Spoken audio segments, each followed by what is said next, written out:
A former merchandiser who was very disappointed in people often pondered how contradictory people really are. When alone, he suddenly felt a strong desire to disappear from this world. Turn off his phone, delete all accounts, just dissolve away. But each time, succumbing to his sad thoughts, he returned to ordinary life and could never understand why these feelings tormented him so much. For a long time, people, their actions and words taught him to be cautious, as if he were locked in chains with no way out. But suddenly he won the lottery, and it gave him a chance to break free from this cycle. He quit his job, moved to a quiet town in Hokkaido, and took up farming.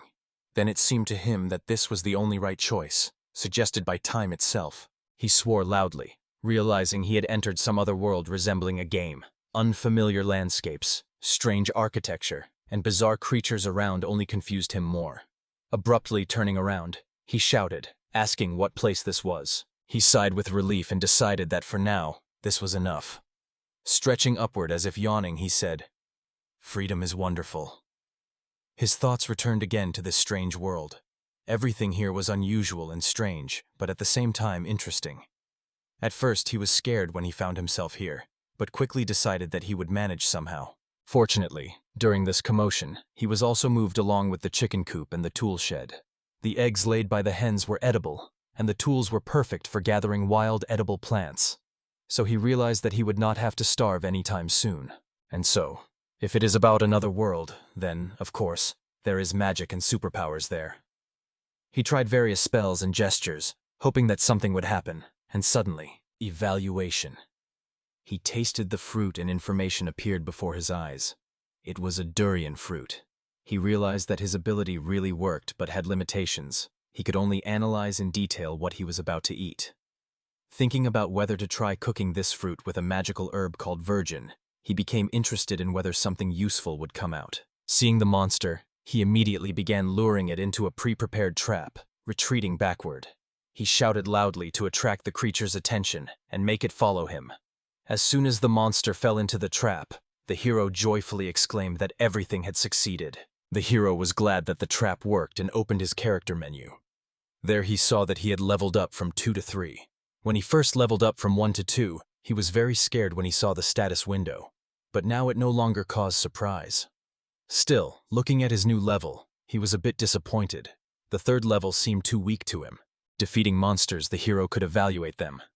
In the status window appeared information that this was an inhuman creature living throughout the territory of Lancaster. The hero pondered. Maybe it was a goblin, or maybe that was the name of the whole area. Examining the loot, he decided to take only the equipment. But he also knew he had to take everything useful because survival depended on it. The hero approached his workplace and immediately began using the collected stones and medicinal herbs. First he took the fire stone, which has the power of fire, and the femtostone, which is suitable for grinding. When the hero crushed both stones and mixed them well, he obtained an abrasive mixture with flames. If you polish a goblin dagger with this mixture, it becomes a fiery dagger. The hero realized that with the help of a special material, new properties could be added to various weapons, so it was worth collecting as many useful resources as possible. Next, he decided to focus on herbs. He had healing herbs from Erin, the magical herb of Diva, as well as a recently found fruit of the potato weed. Erin's herbs had a restorative effect and were used to prepare potions. The petals of Diva's magical herb contained substances that restored magical power and energy. The hero carefully strained the obtained infusion and was pleased to note that the potion was successful. It wonderfully restored strength, healed moderate wounds, and also returned magical energy. But he understood. Ordinary healing herbs act too slowly. You need a lot of them, and this creates inconveniences. Now he was interested in another idea, to try making a potion from poisonous herbs, Budur and Gadel. If transformed into a potion, it would be absorbed faster and start working almost immediately. The hero knew that Budur drains strength, and Gadel clouds the mind and causes hallucinations. This could produce very interesting effects. The hero wondered whether he should test the potion's effect, and decided that he could try mixing it with an antidote. He made the decision, drank the potion, and then ate marlin herb, which helps neutralize the poison of the Gaidel and Bader plants, and also weakens the effect of other mild poisons. But the body could not withstand such a load.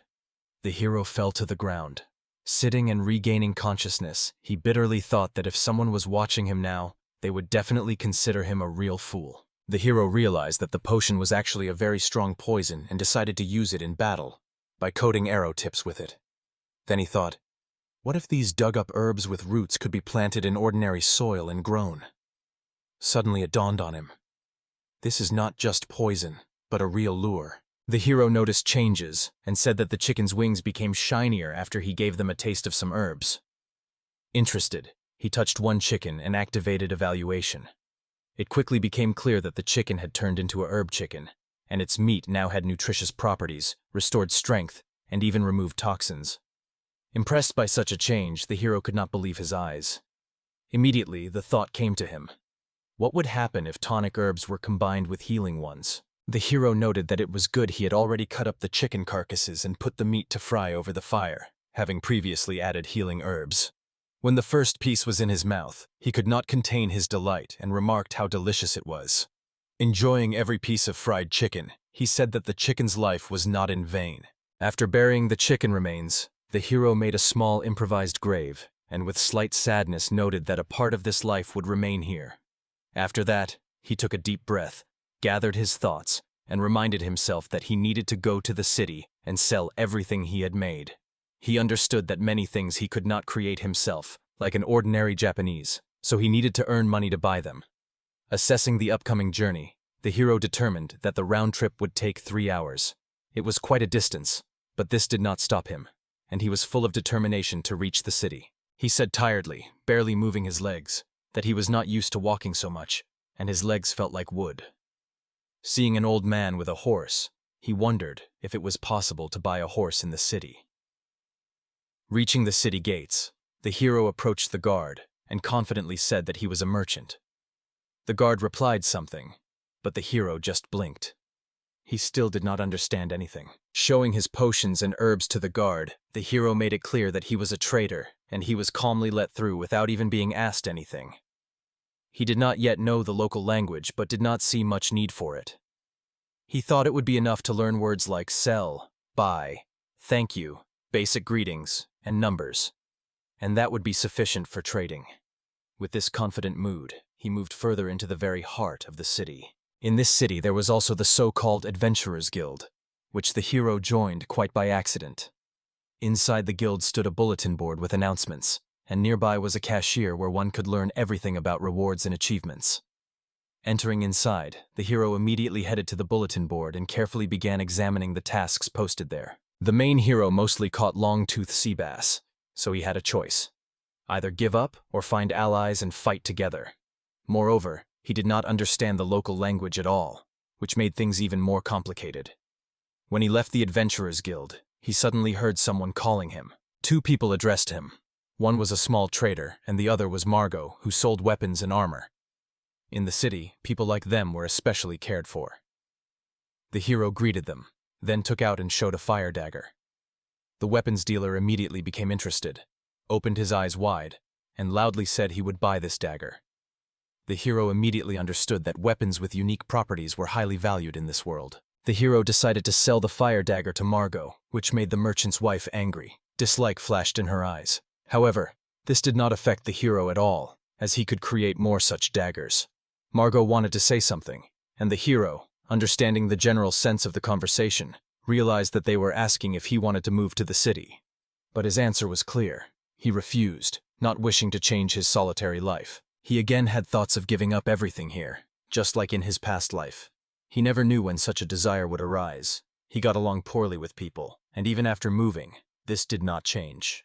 However, now he already had enough gold coins to buy himself a horse, and he tried to convey this by writing with chalk on a small board. It seemed that the local language here was called Lancaster. If you use the skill evaluation on a sentence in Japanese, it will appear in Lancastrian language.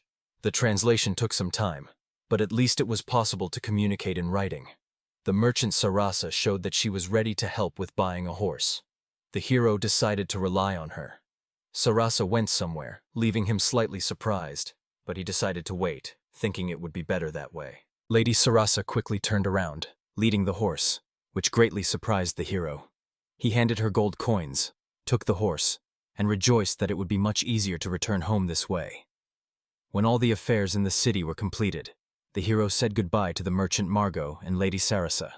then set off back. Margot and Sarasa followed the hero from the very beginning, even to his land, and he did not like it very much. When he bought a horse, he immediately got a stable along with it, which the girls built for him right away. Moreover, they even offered to build a forge for him, which completely confused him. The hero thanked them and seemed a bit stunned, trying to understand what was happening. He refused city life, fearing the same sudden desires that had haunted him before. Withdrawn into himself, he involuntarily distanced from others, yet Margot and Sarasa cautiously kept approaching him, as if unwilling to leave him alone. Here everything was already going beyond ordinary business relations. He felt something more, although he could not or did not want to realize it.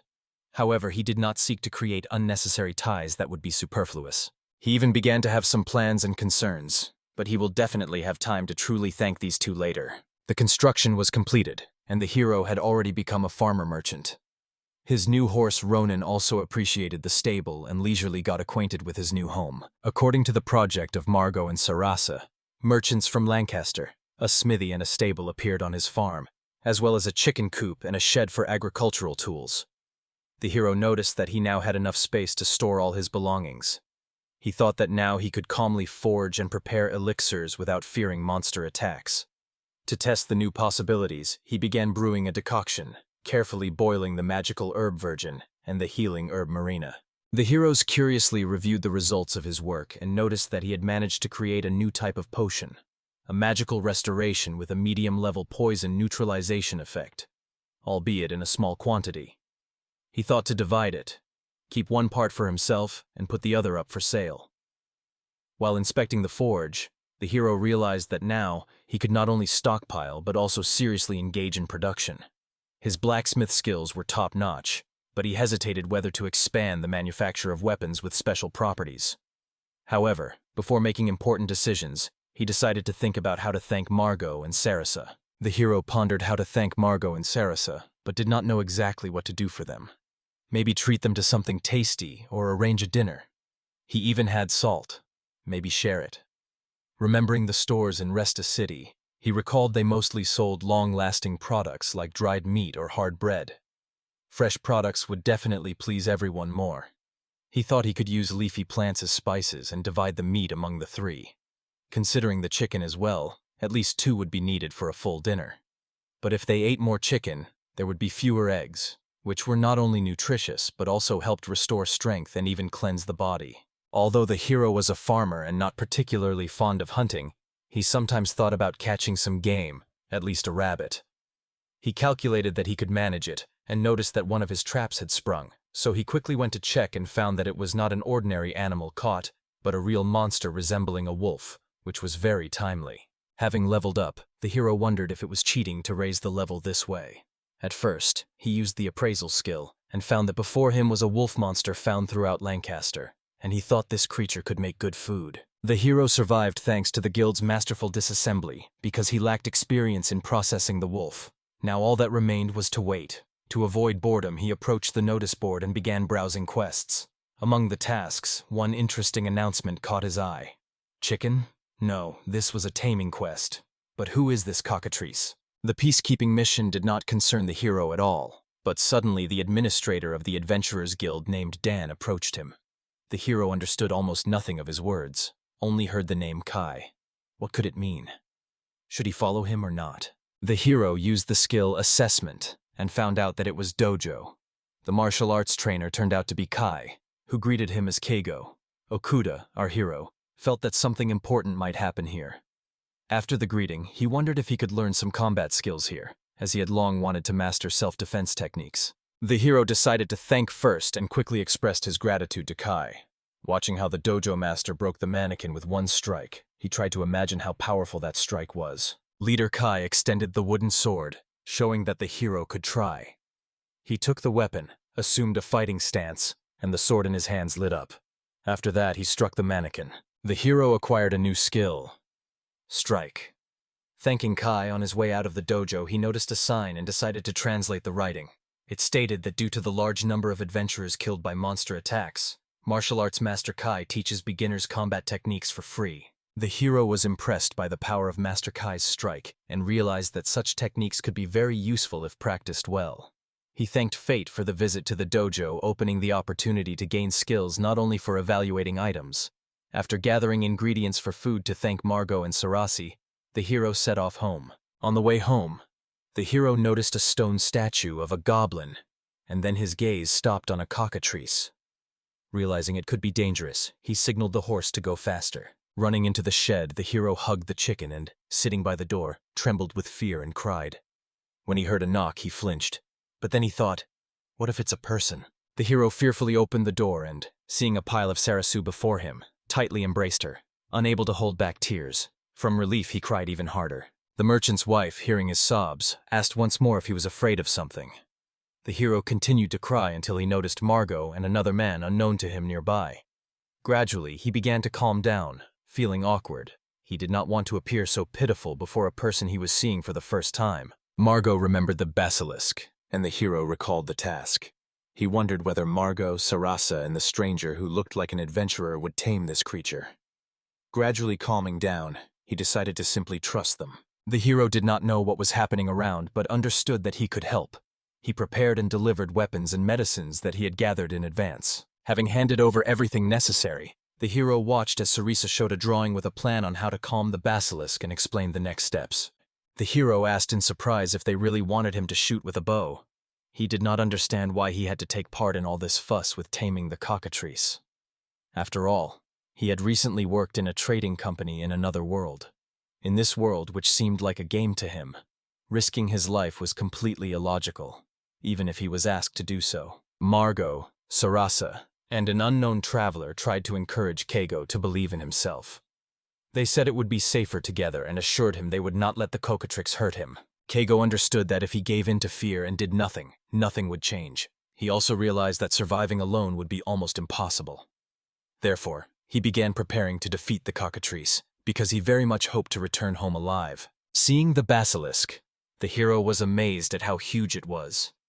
At that moment, he even envied Sarasa a little, who stayed home to keep order. Having made sure that Margot and the adventurer were in their places, he focused on the upcoming battle. The hero aimed with a bow and shot a poisoned arrow, hitting the cockatrice. This became the signal for the allies to begin the offensive and launch the attack. After the hero defeated the basilisk, he noticed that his allies probably had a level higher than his own.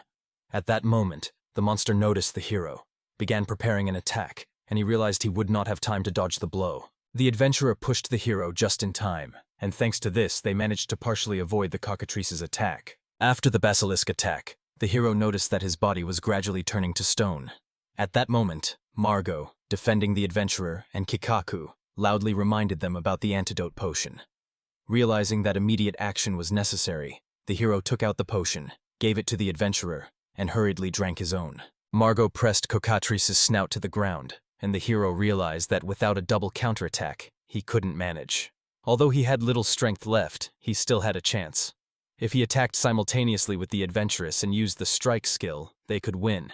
Gathering all his courage, he grabbed his weapon, calming down and focusing. Together with his companion, they struck simultaneously, putting all their strength into it. After the joint attack, their strike hit the target exactly. Cockatrice screamed loudly one last time and fell, completely exhausted. The hero and the adventurer, breathing heavily, realized the battle was over. Cockatrice was finally defeated. Geigo Akuta was promoted to a higher level. He was very surprised and could not believe that their squad really managed to defeat the cockatrices. When he began to understand what had happened, another adventurer approached him and introduced himself. Geigo did not understand everything from the conversation, but he definitely remembered the name Juno. Coming to his senses, he sincerely thanked both Juno and Margot for their help in the battle. The hero thought that even if the allies were weak individually, together they managed to win. He realized that one of the arrows, maybe even himself, was actually more fragile than it seemed at first. Maybe he was just lucky this time. But more than anything, he was troubled not by these thoughts, but by the secret impulses inside that pushed him to end everything once and for all. In honor of the victory over the strongest basilisk, they held a small celebration. As a sign of gratitude, Keigo treated Margot, Sarasa, and Juno. This time he seasoned the meat with garlic and salt, although it was tasty even without spices. He suggested everyone eat as much as they wanted and not rush anywhere, enjoying the dinner. He believed that delicious food could convey different emotions. He brought more drinks to maintain the pleasant atmosphere of the celebration. Deep down, he sincerely thanked Juno for helping to tame the cockatrice, as well as Sarasa and Margot for building the stable and forge, which became a great support for him. During dinner, they noticed that blue wolves were approaching their camp. The hero counted 3 predators and decided that the smell of cooked food had lured them. The hero thought that the appearance of strong monsters because of the smell of food was quite unexpected. He emphasized that if these creatures did not behave aggressively, there was no point in attacking them. Kago's companions understood his intentions and simply ignored the blue wolves, continuing to eat calmly. But the hero noticed how Sarasa looked at him cheerfully and mentally asked her not to laugh so loudly. He decided it was better to stay away and not create unnecessary enemies. After all the hardships he had endured, he did not want to become someone's easy prey again. In this world, the main thing is not just to defeat enemies, but to survive. That is why he tried to avoid any risks. After the hero sent his comrades back to the city, he began cleaning up after the meal. He was sure he had thanked Margot, Sarasa, and Juno and also trained a little. Looking at the field where the blue wolves had recently been, the hero decided to prepare in case they approached his territory. The hero dug pits, made something like a nest trap from them, carefully placed bunches of poisonous herbs on top, and hid, waiting for the blue wolves to return. Kago decided to make a rope alarm around his house himself, to hear in advance if the blue wolves suddenly wanted to visit him. He went to set up the tiger trap he bought at the guild and placed it. When the traps were ready, he felt that now he had a better chance to survive and be safe. Although Kago lived on the outskirts, he decided to leave a warning sign so others would know people live here, and they can be dangerous. He had already done everything needed on the street, only the tools remained to be put away. Kago thought he needed to fix the hut, but first decided to make a shield. Kigo sighed with relief, comparing the finished cleaning to any boring task. Once you start, it's hard to stop. He noticed the boards had completely disappeared, but it didn't surprise him since today he had made many different things from them. His little house looked more like a chicken coop, but now it was his own home, made with his own hands. Finally, dinner was brought, and Kegel prepared a steak from blue wolf meat, seasoned with Arena's medicinal herbs and a pinch of salt. For this dish, he chose Milanese fruit liqueur, which went perfectly with meat dishes. Although the dinner resembled lunch, everything still tasted very delicious. Hearing the siren, Kiko wondered if the same wolves he had seen during the day had appeared here. Frightened, he grabbed his weapon and cautiously stepped out of the hut, hoping they were just people who needed something, not the predators he had seen earlier. Kigo stepped out of the hut and saw that a blue wolf had been caught in one of the traps. His hope vanished. These were not people. Realizing that he first needed to deal with this wolf, Kigo drew his bow and shot an arrow straight at the struggling animal in the trap. There were still 2 wolves left. Kiko began to look around cautiously, but surprisingly did not see other pack members nearby. This made him uneasy. Wolves could not just disappear. He stared into the darkness, trying to notice even the slightest movement, understanding that predators could be hiding nearby and preparing to attack. Suddenly, wolves attacked him from both sides. Kano barely managed to react. His heart pounded faster, and his whole body tensed, preparing to defend. He understood. If he didn't handle this attack, he could get into real trouble. The hero with one motion thrust the sword into one wolf, and with the other, using the shield, pushed another straight into the trap. Drawing the sword from the fallen wolf, the hero realized that he was filled with adrenaline, and there was no fear left, although the situation remained terrifying. Now only one wolf remained. The hero shouted the attack command, used the skill strike, and with one strong blow defeated the last blue wolf. Having felt his level rise after the victory over the wolves, Kago lay on the grass and stared at the sky, pondering how close death had been. He even thought about writing a death note. Seriously, no matter how much strength one has in this world, it is always too little. Hearing the rustle, Kago instantly jumped up and prepared for battle, but then noticed something that caught his attention. A little puppy, who was with the others, saw the body of his mother and was sad for a moment. But, noticing the hero, it suddenly cheered up and began to happily run around him as if nothing had happened. The hero realized that the wolves would kill him, and although their attack was inevitable, only one wolf cub remained from the whole pack, which he held in his arms. Looking at the puppy, the hero understood that he could not kill it. Honoring the fallen she-wolf, he decided to take care of the little one. After that, feeling tired, he returned to the hut. With a heavy heart and tired, he lay down, hugged the puppy, and quickly fell asleep. Sarasa noticed the puppy and immediately began to hug it.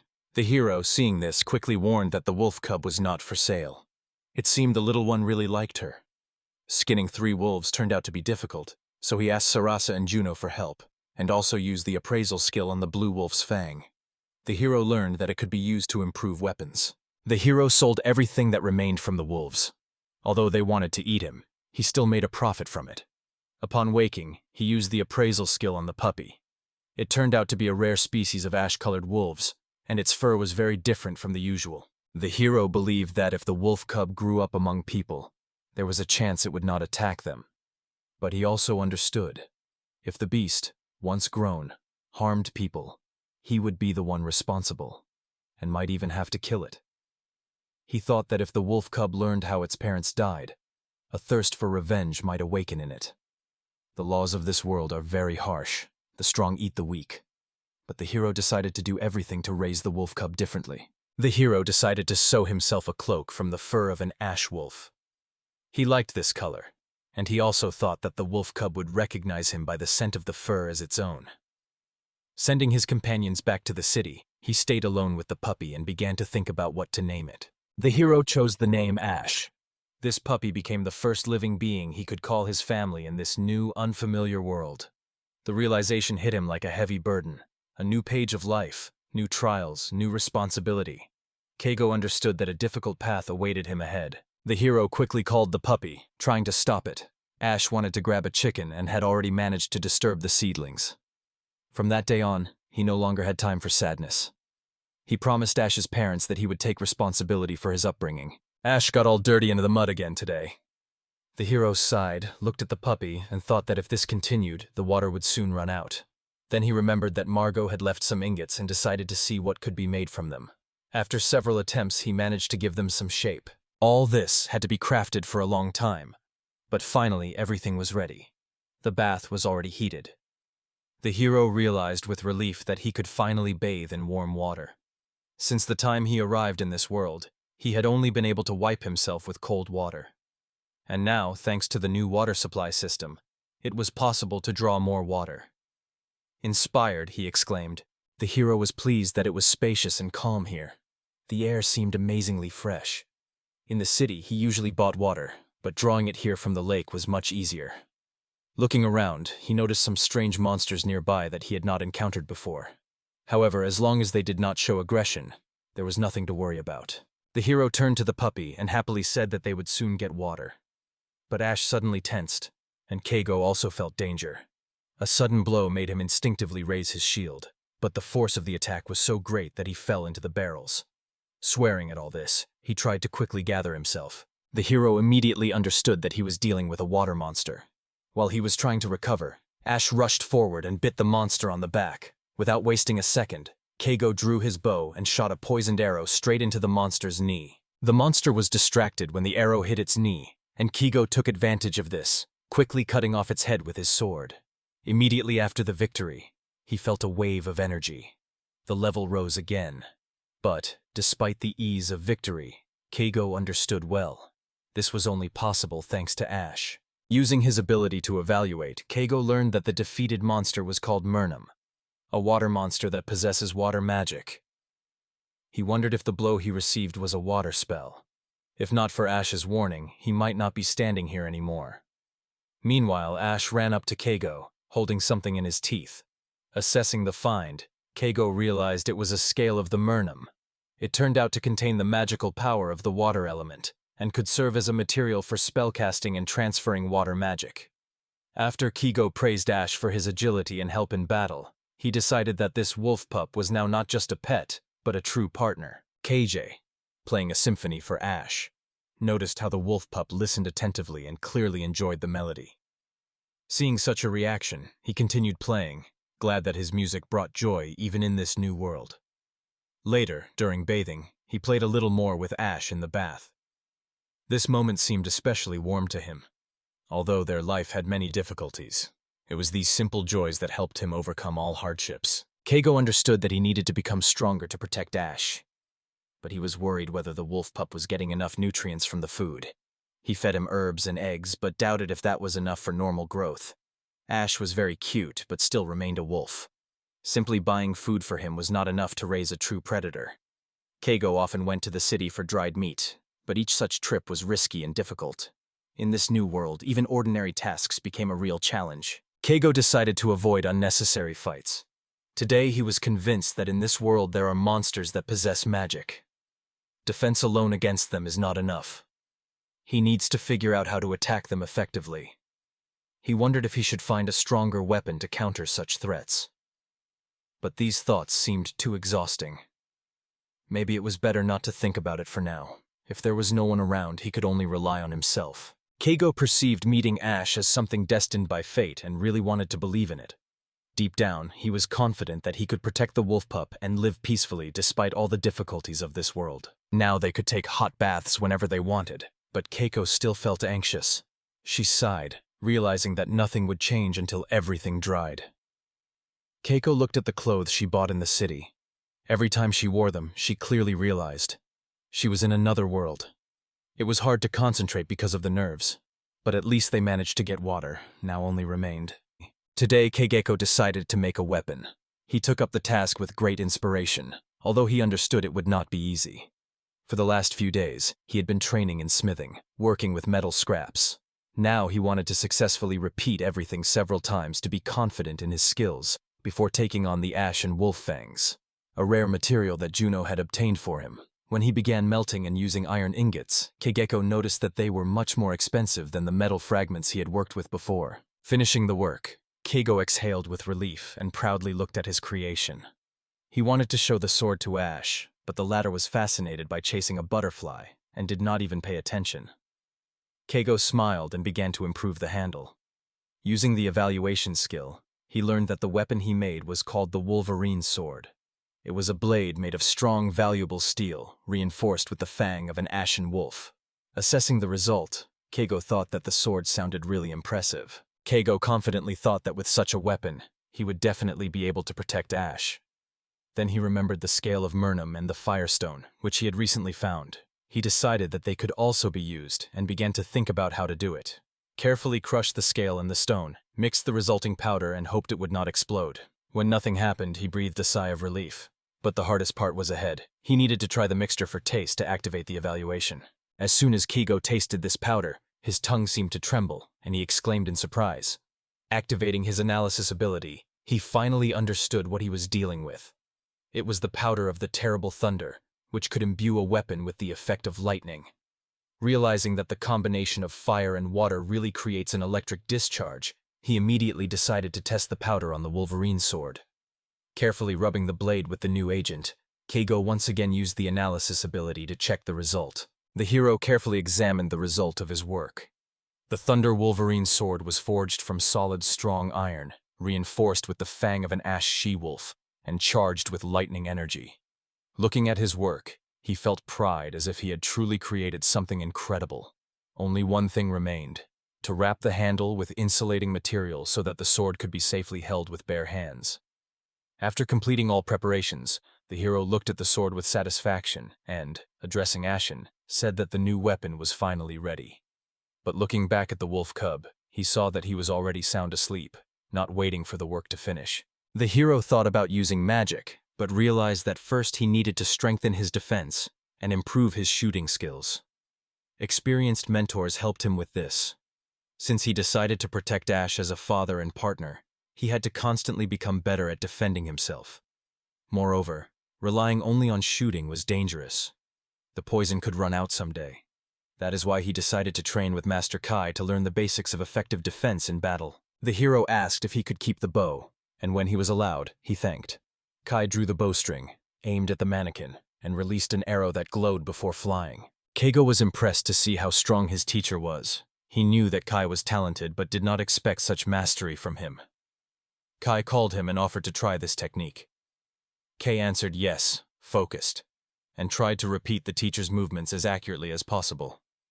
Gathering all his attention, he activated the ability and loudly shouted the command. The system reported that he had acquired the charged arrow skill.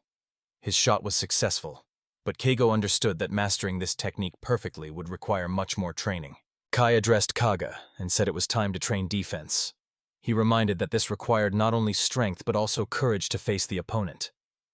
Kaga understood that this was important for development and was ready to accept the challenge.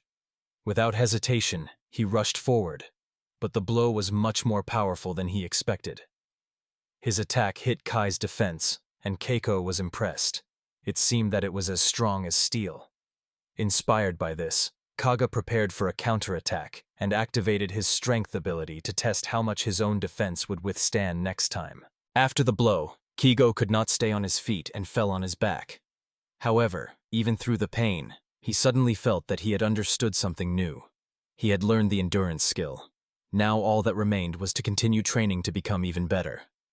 Thanking the teacher, Kigo went shopping and with new confidence decided that now he would definitely succeed. Kiko understood that today he had learned many new things, but was becoming more and more tired by the minute.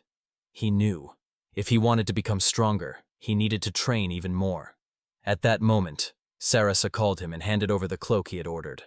As always, her work was impeccable, and the quality was top-notch, Kiko thought, looking at Ash. Why was this cloak so important to the wolf cub? And then he realized. The cloak reminded him of his parents, so he needed to take care of it. Thanking Sarasa, Kiko decided to take the best care of the cloak. Sarasa noticed that Kigo's shield was already completely worn out and gave him a new one. Assessing his equipment, Kigo realized that the old shield was no longer reliable, and it was no wonder. He had once made it from an ordinary barrel lid. Then Kigo decided to buy a new shield from Sarasa, and also took the cloak he had ordered earlier. Kagome noticed how tenderly Sarasa held Ash, and involuntarily thought how good it would be for him to be in her arms. At that moment, he caught himself thinking that he was even a little jealous of his own wolf cub. But, as if sensing the master's mood, Ash immediately jumped out of Sarasa's arms and ran to Kagome. Smiling, Kagome hugged the puppy tightly, and together they headed home.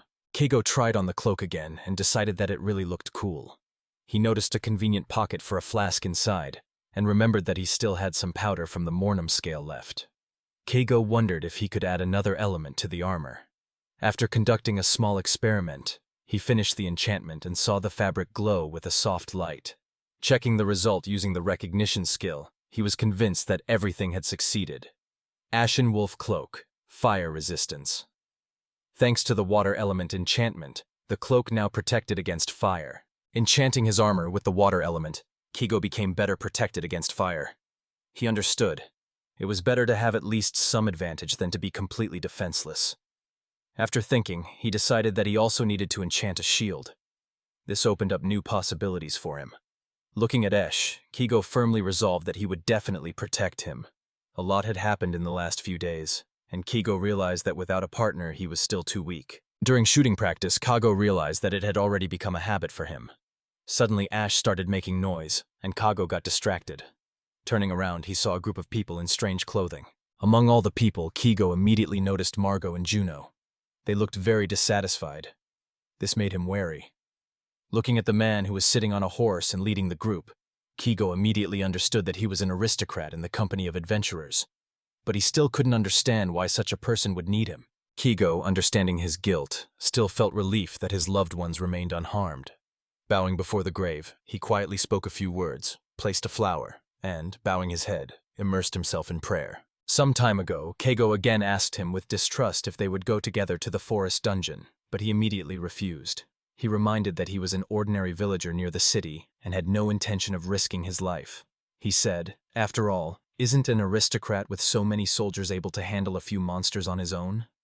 Margot smiled and squeezed his face, showing that he himself did not like the idea very much. But despite this, he simply could not refuse. Kigo realized that he would probably have to provide the team with potions. From the conversation, he remembered the nobleman's name, Byron. He wondered if the monsters in the dungeon were really stronger than usual, and what useful things he could do on this expedition at all. Usually, he did not go far into the forest, but since he had to, he decided to gather more herbs for his research. However, very quickly he noticed something strange. Everything seemed unnatural, as if it were a setup or a movie scene. Kago even began to wonder if it reminded him of some film. Canine-like monsters used magic, wounded and killed several mercenaries. Everything that happened seemed unreal. Meanwhile, the nobleman and his retinue stayed in a safe place, only giving orders. It seemed they did not even think of intervening. They did not care what would happen to the mercenaries. The hero covered part of the mercenaries with his shield, saving them from the attack. At the same moment, he was again overwhelmed by the fatigue from the unevenness he had often felt even in the previous world. He pondered this, realizing that now, in the heat of battle, he still could not change anything. The hero activated the endurance skill. His shield became stronger. Heading towards the monsters, he loudly shouted to the mercenaries, ordering them to flee. Soon he noticed that the monsters began to move slower. Realizing this was their chance to escape, he shouted again that they needed to leave immediately. Turning around, he ran away, and the surviving mercenaries rushed after him. When Keigo managed to defeat one of the monsters, he felt his level rise. Assessing the enemy lying on the ground, he realized who he was dealing with. Before him stood a hellhound, a large and agile creature that can breathe fire. But after its fiery attack, the monster became more vulnerable. Margot, who was watching all this, grimly said that going to such a place was true suicide. At that moment, Keigo noticed an aristocrat approaching them. He was shouting something, clearly irritated, to which the hero ironically remarked that he had indeed returned. Of course, the nobleman got angry at them because of the escape. To somewhat ease his anger, it was best to regret what was done and give back part of the earned money. After that, the nobleman calmed down and left. Keigo realized that in this world, besides monsters, there are other no less dangerous enemies, namely, the nobles. Standing before the graves of the fallen mercenaries, Keigo realized that the death of his comrades affected few. Perhaps if he had to rely on this nobleman, he too would not grieve. He increasingly wanted to live in the city. This idea had come to his mind before, but wherever he was, in the city or beyond its limits, there was always a threat of encountering a monster who considered himself an aristocrat. The fear for his life did not disappear, no matter where he went. That is why he decided to choose peace instead of imaginary safety. From the very beginning, he did not seek to communicate with people, and understood well that he looked like an oddball. But now he did not care what others thought of him. Margot approached him, extended a small pouch of gold coins, and lowering her head, asked for forgiveness. Keigo simply waved off Juno and Margot, as if to say no apologies were needed. He turned away, quickly said goodbye, and did not take the gold. All he wanted now was to be alone. He needed to go home, where Ash was waiting for him. As he walked to his cart, Keigo suddenly realized how tired he was. He took out the herbs he had gathered earlier, and decided they would help him regain his strength. But as soon as he bit into a few leaves, he suddenly felt his body weaken sharply. With each passing second, he felt worse, and soon he could no longer move his arms or legs. He realized with surprise that he was completely paralyzed. He had not expected such an effect at all. Keigo woke up and saw that he was in an unfamiliar place, and Ash was comfortably sleeping on his chest. He shouted loudly in surprise, trying to understand where he was, and immediately noticed Juno, Margot, and Sarasa nearby. Sarasa calmly explained that the herbs he had eaten were poisonous, which is why he had fainted. Realizing his mistake, Keigo immediately apologized to Juno and Margot, as they were barely standing on their feet and still had to carry him after he lost consciousness. Keigo slept for about 6 hours, and during that time Juno, Margot, and Sarasa took care of Esh and Renante. He realized again that he was causing problems for those around him. Thanking Sarasa for the tea in bed, Keigo noted with a warm smile that they were all extraordinarily kind people. Sarasa lived in Santiago and was surprised when he realized that he had been in the hotel all this time. He thanked his friends for their care but decided that he should repay them somehow. Sitting in his wheelchair and returning home, he wondered how he would avoid the forest in the future. However, after the last meeting, it was clear that the monsters from the forest, especially the hellhounds, were angry. Kaga did not yet know when he would dare to meet them again, but he understood that this moment would inevitably come. Keigo picked up the grass he had eaten earlier and decided to examine it using the identification skill. The results showed it was a green analgesic herb with a strong pain-relieving effect but no antidote, and Keigo thought the name perfectly matched the properties of this plant. Kag stunned the prey with a sedative potion but decided not to start cutting it until the poison completely left the body. He tied the carcass to a tree branch and noticed a goblin nearby. Thinking it wouldn't hurt to practice a bit and defend himself, Kag decided to take the chance. To attract the goblin's attention, he sat on the ground, activated the outpost skill before each strike, and drank a recovery potion.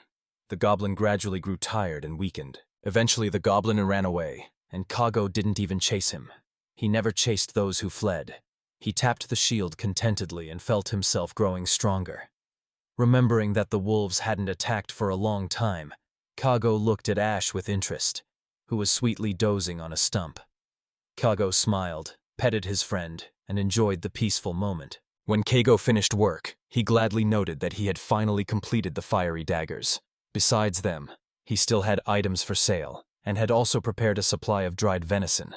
Petting Ash, Kago smiled and seemed to address him. As a token of gratitude for everything, he decided to take him to the city. When Margot entered the room, Kago sold him fiery daggers and, having received the money, looked at him in surprise. Margot said nothing, just approached the cart and pointed to one of the items. Kago understood what interested Margot and explained that this item was intended for sale to Sarasi. Margot calmly replied that he intended to buy everything at once and then, possibly, sell it to Sarasi. Kago was surprised, wondering if this meant that Margot wanted to buy goods from him wholesale and then resell them. But he was not worried about it and simply agreed to the offer. Then he pointed to a barrel of alcohol he had brought with him and said that he also had drinks. Hearing about the alcohol, Margot smiled broadly and clearly rejoiced at such an unexpected addition to the deal. Kago noticed that Margot did not seem like a very responsible person if she was so easily ready to close the shop, but he could not be sure.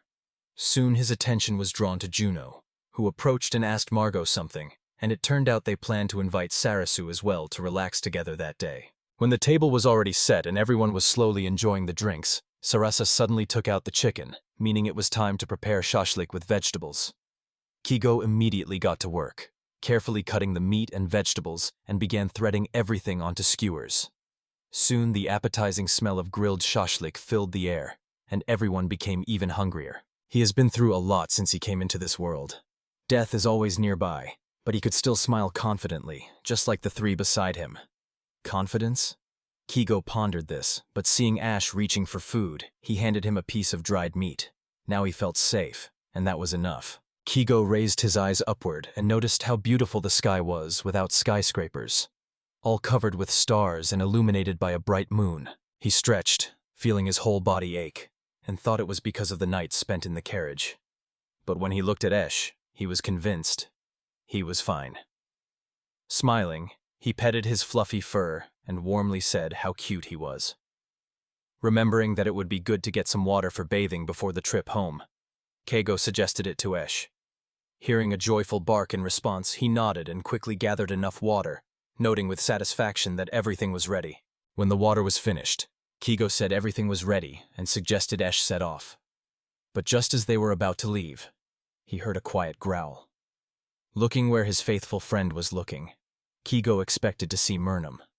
And indeed, Murnum stood on a large rock watching a huge snake. The snake had already noticed Murnum but had not yet paid attention to Kago and Ash. Kago noticed with fear that Murnum looked like a baby next to this gigantic monster. He sharply fell beside Ash and carefully covered his mouth so he wouldn't accidentally reveal their hiding place. The realization of danger made him act quickly. Kago hurriedly began packing his things to leave for home as soon as possible. But suddenly he heard a strange sound and froze in place. The monster, as if gathering something inside itself, made a strange sound and accumulated poisonous liquid. In a moment it released a stream of venom directly at Murnum. The poison corroded his scales, and he let out a piercing scream. Kago quickly jumped into the cart and shouted, "Retreat!" He sharply directed the horse, forcing it to gallop at full speed to escape the dangerous place as quickly as possible. He only remembered for a moment that he had lost the filled bathtub, but immediately dismissed the thought. Now was not the time for that. Locked in the hut and hidden in the hay, Kago was breathing heavily, trying to calm his fear. His hands were trembling, and his heart was pounding strongly in his chest. Tears ran down his cheeks, and the same thought kept spinning in his head. What should he do now? Kago always thought that heroes from role-playing games could defeat any monster, no matter how scary it was. But he himself was an ordinary farmer and could not handle such creatures alone. So there was only one option left: to seek help where ordinary people usually do. Leaving the hut, he carefully looked around to make sure the monster was not following him. Then Kago headed to the guild. There he took a board with chalk and began to draw. The drawing turned out to be a huge snake, and in front of it stood a Mornum. When he finished drawing, he turned around and asked if anyone knew what kind of creature it was. Realizing that if this creature was truly a snake, he himself would not cope, and could only hope for the help of others. He really wanted someone to defeat this monster. Soon an announcement about work was made. It was necessary to tame a snake, and for this they promised 5 gold coins. He thought it was not worth taking on something he could not handle himself. It was important for survival. After all, life is more valuable than unnecessary risks.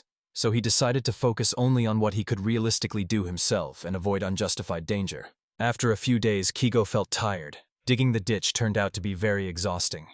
However, he calmed himself with the thought that even a small step forward is better than doing nothing. Moreover, he was lucky.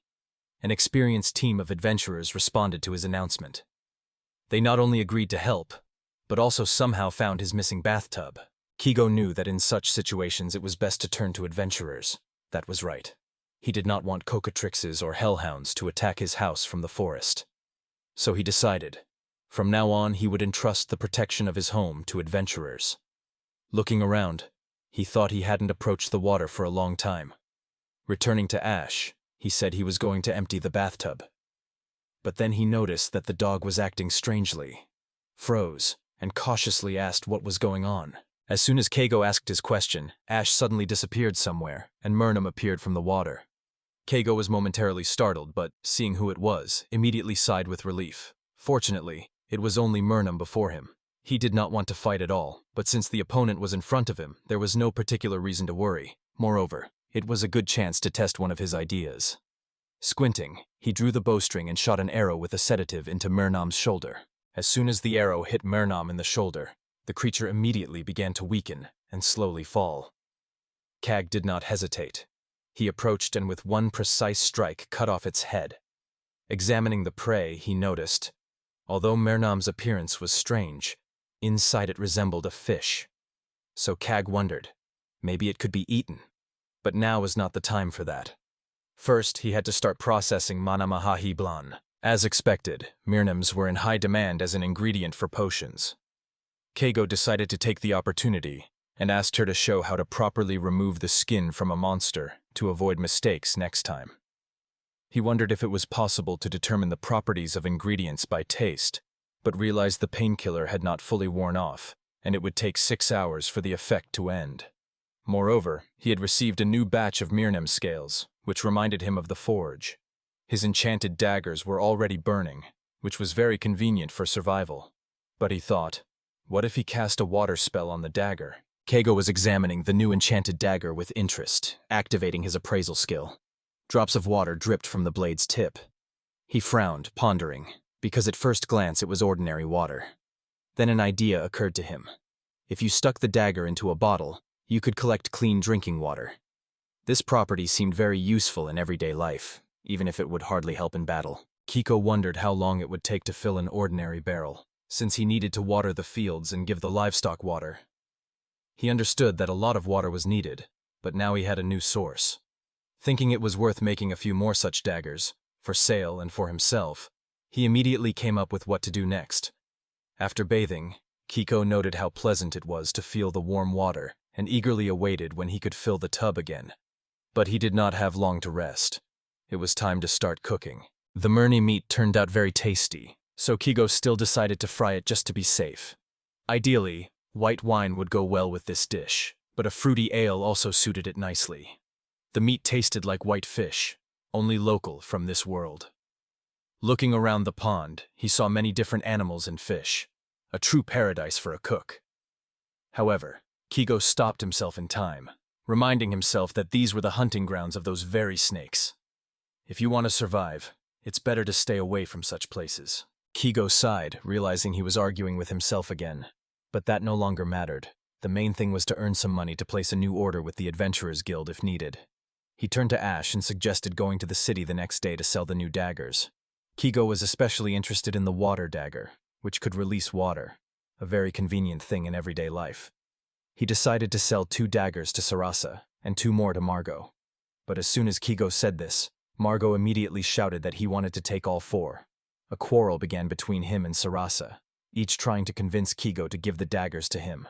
Esh barked loudly and managed to calm the argument, and it seemed that this time Margot won. Strangely, their quarrels somehow even calmed them down. At that moment, Kigo noticed Juno standing aside with a sad face. It was clear that something was bothering him, and Kigo involuntarily wondered what the reason might be. Kago patted Isha and promised to come back for him when he finished his business. His thoughts naturally returned to the past. When he worked at a trading company, he often had to communicate with foreigners, but he couldn't get close to them. The lack of language knowledge created a barrier between them, and communication became tense and awkward. Even after finding himself in a new world, Kago still did not dare to let people get close. Moreover, in this world, one can find friends even without a large vocabulary. That is why Kago did not try hard to learn new words. He was understood anyway, even if he did not express himself very precisely, and the relationships he had already managed to build were quite enough for him. Kago decided to find out what the item Margot had given him really meant. It turned out that the claws of the hellhound could be used in blacksmithing, and the powder from them was suitable for creating fire-resistant spells and fire amulets. This discovery fascinated him so much that he stayed home for several days to work. After a few days, Kago finished the work and created something like hellfire and a special protective fist shield made from the materials of the hellhound. This shield excellently protected against fire attacks, providing great fire resistance. Kago enchanted his fire shield and reinforced it with metal, thinking that now he could fend off the hellhound. He decided to test the new sword. He swung it and raised a small fire vortex. The power of the strike completely destroyed the chair on which he was testing the sword. Looking at the consequences, Kago realized how dangerous this weapon was. At that moment, Ash suddenly started barking loudly. Kago became alert and noticed that his prey had fallen into a trap. If not for his faithful dog, he would not have noticed it. Kago noticed that recently animals were increasingly falling into traps with paralyzing poison. Deciding that the rabbit could be cooked a little later, he took on the meat of deer and boar. They needed to be cooked immediately. Out of the corner of his eye, he saw that the bathtub was almost full. Today he definitely deserved a hot bath to finally relax. Later, while eating the cooked deer meat, he could not help but note how tasty it was. Kiko felt that he was truly living carefree now. He cut some venison and served it to Ishu, watching him eat with pleasure. In his past life, Kiko often wondered if he could become a farmer and live peacefully. It seemed now it was possible if not for the danger from the nobility and monsters. Simple happiness and a cozy home seemed to him the ideal life. But these thoughts were interrupted when he noticed Margot and Juno approaching him. He wondered if they had been hunting today because monsters had been getting stronger lately. Kiko thought that this time he most likely would not be taken anywhere. But looking at Margot and Juno, he realized they were going anyway. Stopping Juno, Kiko handed them some potions, as they would be more useful to friends now.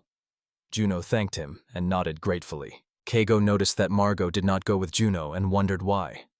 But before he could ask anything, Margot silently began to undress and took the bath. Kago just sighed. His plans to bathe with ashes would have to be postponed. He decided not to pay too much attention to it. Then his gaze fell on a pile of various ingredients that Margot had brought with her. To his surprise, she announced that she was giving them all away. Kago suspected that Margot just wanted to buy off in this way and be able to do whatever she wanted in his house. But the ingredients were very valuable, so after a moment of silence, Kago thanked Margot. She just nodded in response. Well, if it came to that, he would take everything. It would only benefit him. Kago told Margot that he was going to gather herbs, and Margot went with him without hesitation. Strangely, being near him made him feel somehow calmer. While they were searching for herbs, Margot suddenly stopped and pointed to the side. Kago looked there and saw a group of unknown monsters. Without hesitation, Margot shouted for Kago to shoot them with the bow. Kago briefly replied that he understood. He had never encountered such creatures before, but Margot looked calm, as if he had already seen such monsters. After the fight with the new monsters, Kago felt that he had become a little stronger. Examining the fallen enemies, he realized they were a cobalt warrior and a gray bear. Real opponents, but he managed to handle them. Returning home, Kago was surprised to see that Margot had again taken over the bathroom. She was laughing loudly, clearly enjoying the rest. Kago just smiled at her lightheartedness but did not object. Let her rest as long as she wanted. After a successful hunt, Kago and Margot received valuable ingredients from the defeated monsters. Margot decided to butcher the carcasses in the city, and after thanking her for the help, Kago said goodbye to his partner. He could not help but notice how easily she had burst into his usual solitary life and turned everything upside down. Although Kago always loved solitude, he realized that recently he had made quite a few friends. This did not correspond to his usual lifestyle, but did not cause discomfort either. When he worked in a trading company, He also had to communicate with many people, but now these relationships seemed warmer and more genuine. Reflecting on this, he suddenly stopped his gaze on an oil lamp. Kigo often noticed that the town used oil lamps that shone thanks to demon cores obtained after defeating monsters. Looking at the bright glow of one such lantern, he remembered how during the last expedition they also managed to find a similar core. The light seemed truly beautiful to him, and he mentally noted this for himself. Meanwhile, Ash was already sleeping sweetly, hiding and comfortably settled on his arm. Kigo gently adjusted the dog's fur and, wishing him good night, allowed himself to relax a little. Sitting down to work, Kigo began recording his observations, compiling his own encyclopedia. He thought that if someone did not have a guidebook about this world, they could always make one themselves. Such a book would come in handy, especially if taken to the city. Gratefully remembering Margot for everything she had given and helped with, he returned to his work. Life in Lancaster was slowly returning to its usual course, but that did not mean the danger had disappeared.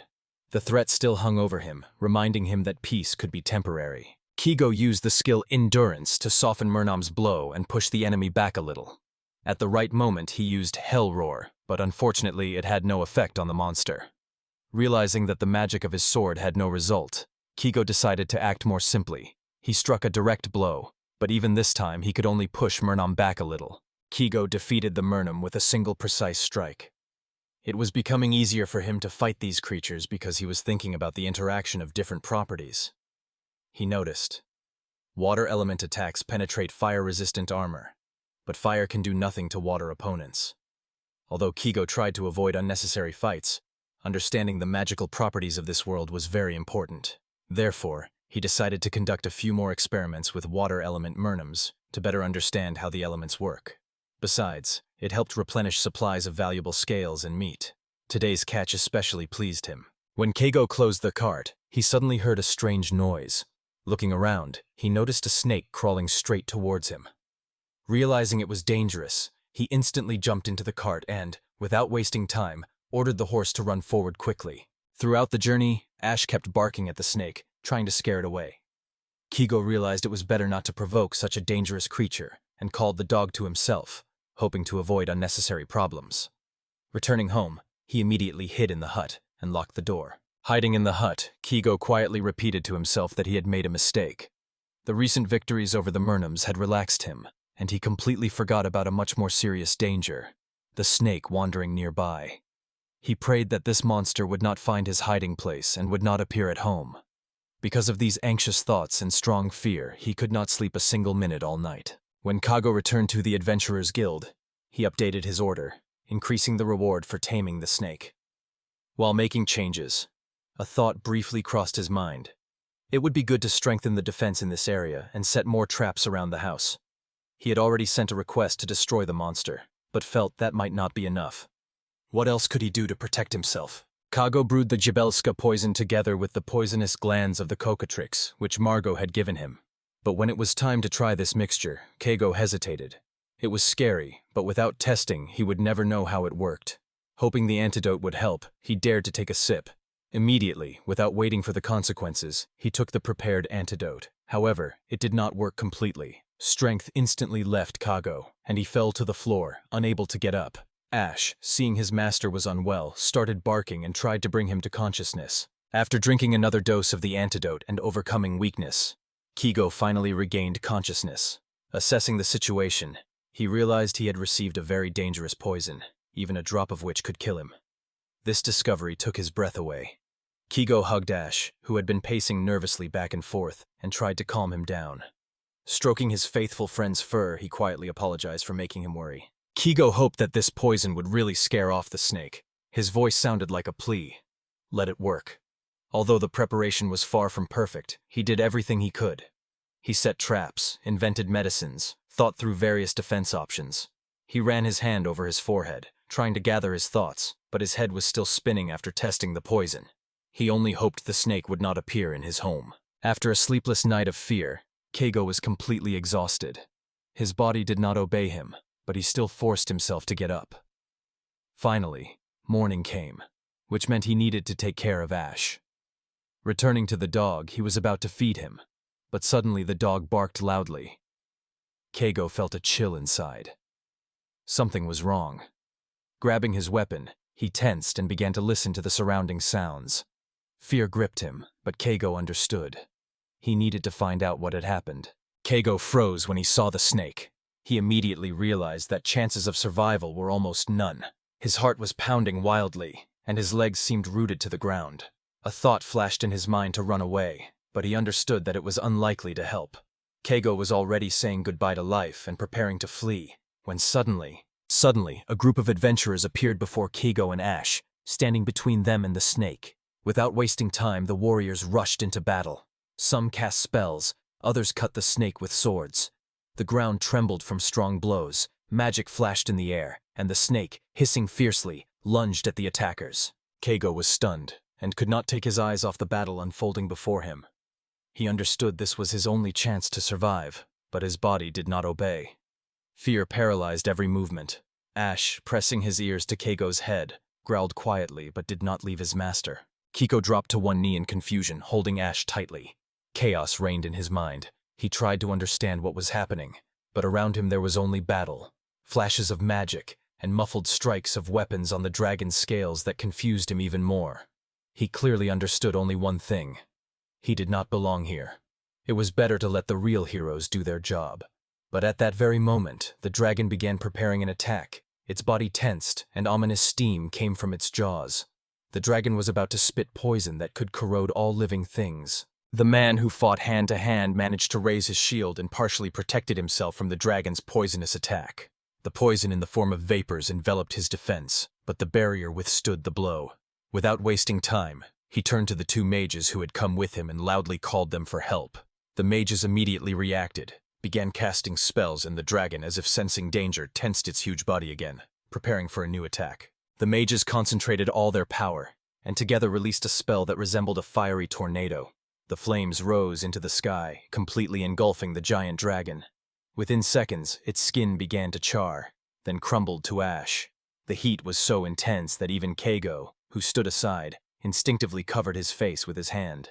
When the fire died down, there was no trace left of the dragon. Only scorched earth reminded of the danger that had been here. After the victory, the travelers realized that they had completed the task together, and did it excellently. Keigo, who had not yet recovered from the ordeal, sincerely thanked them and understood that it was not in vain that he had turned to the guild for help. Watching his rescuers leave, he marveled at their coordinated work. They fearlessly engaged in battle with the dangerous creature, and together managed to defeat it. Keigo realized that he had witnessed true unity and strength, which he himself still lacked. After sleepless nights, Keigo finally managed to fall asleep.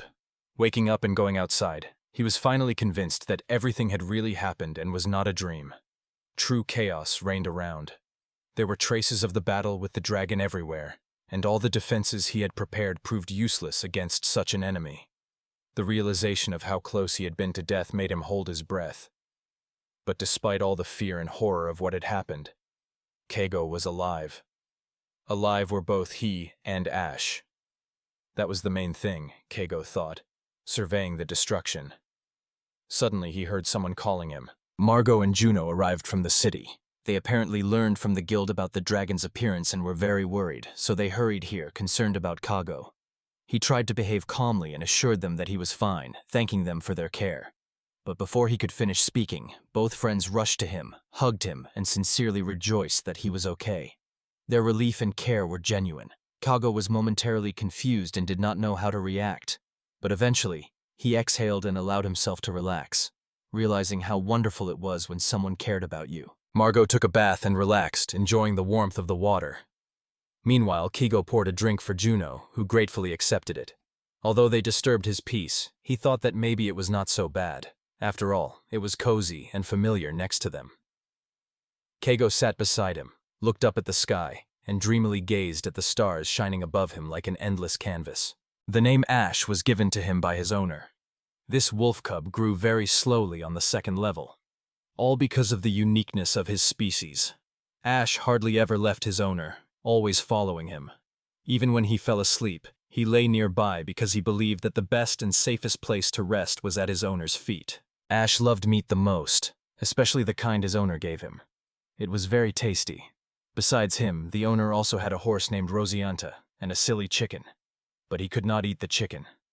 Rosianta loved fresh grass the most, and the chicken loved worms. One day Ash decided to help the chicken and brought her worms. But the owner sternly said that this was not allowed.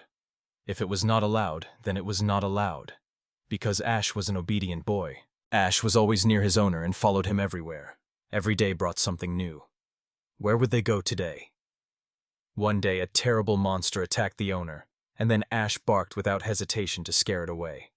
His fierce voice really made the enemy retreat. The owner petted Ash, and at that moment the wolf cub felt the happiest in the world. One day, an old man and a young woman quarreled over Kigo's attention. Ash could not stand it and barked loudly, trying to calm their quarrel. But instead of stopping, the girl suddenly grabbed the wolf cub and hugged him tightly. He almost suffocated in her arms, whining plaintively as if asking for help. Kigo watched this with a strange expression on his face, but Ash never understood what it meant. Ash especially loved to sing. One day he was sitting in the bath with his owner and was humming something like "Ta-da-dan," getting a lot of pleasure from it. The wolf cub was incredibly happy when he sang together with Kago. Besides that, he ran fast and loved to chase everything that was thrown to him. He liked it most when the owner threw him a bone. At such moments, Ash considered it the best game in the world. When Ash brought the bone back, the owner always petted him, and it was very pleasant. But despite all his kindness, Kigo was so inattentive. The wolf noticed that there was no water left in his bowl at all. He went to the owner and tried to wake him up, but he did not respond.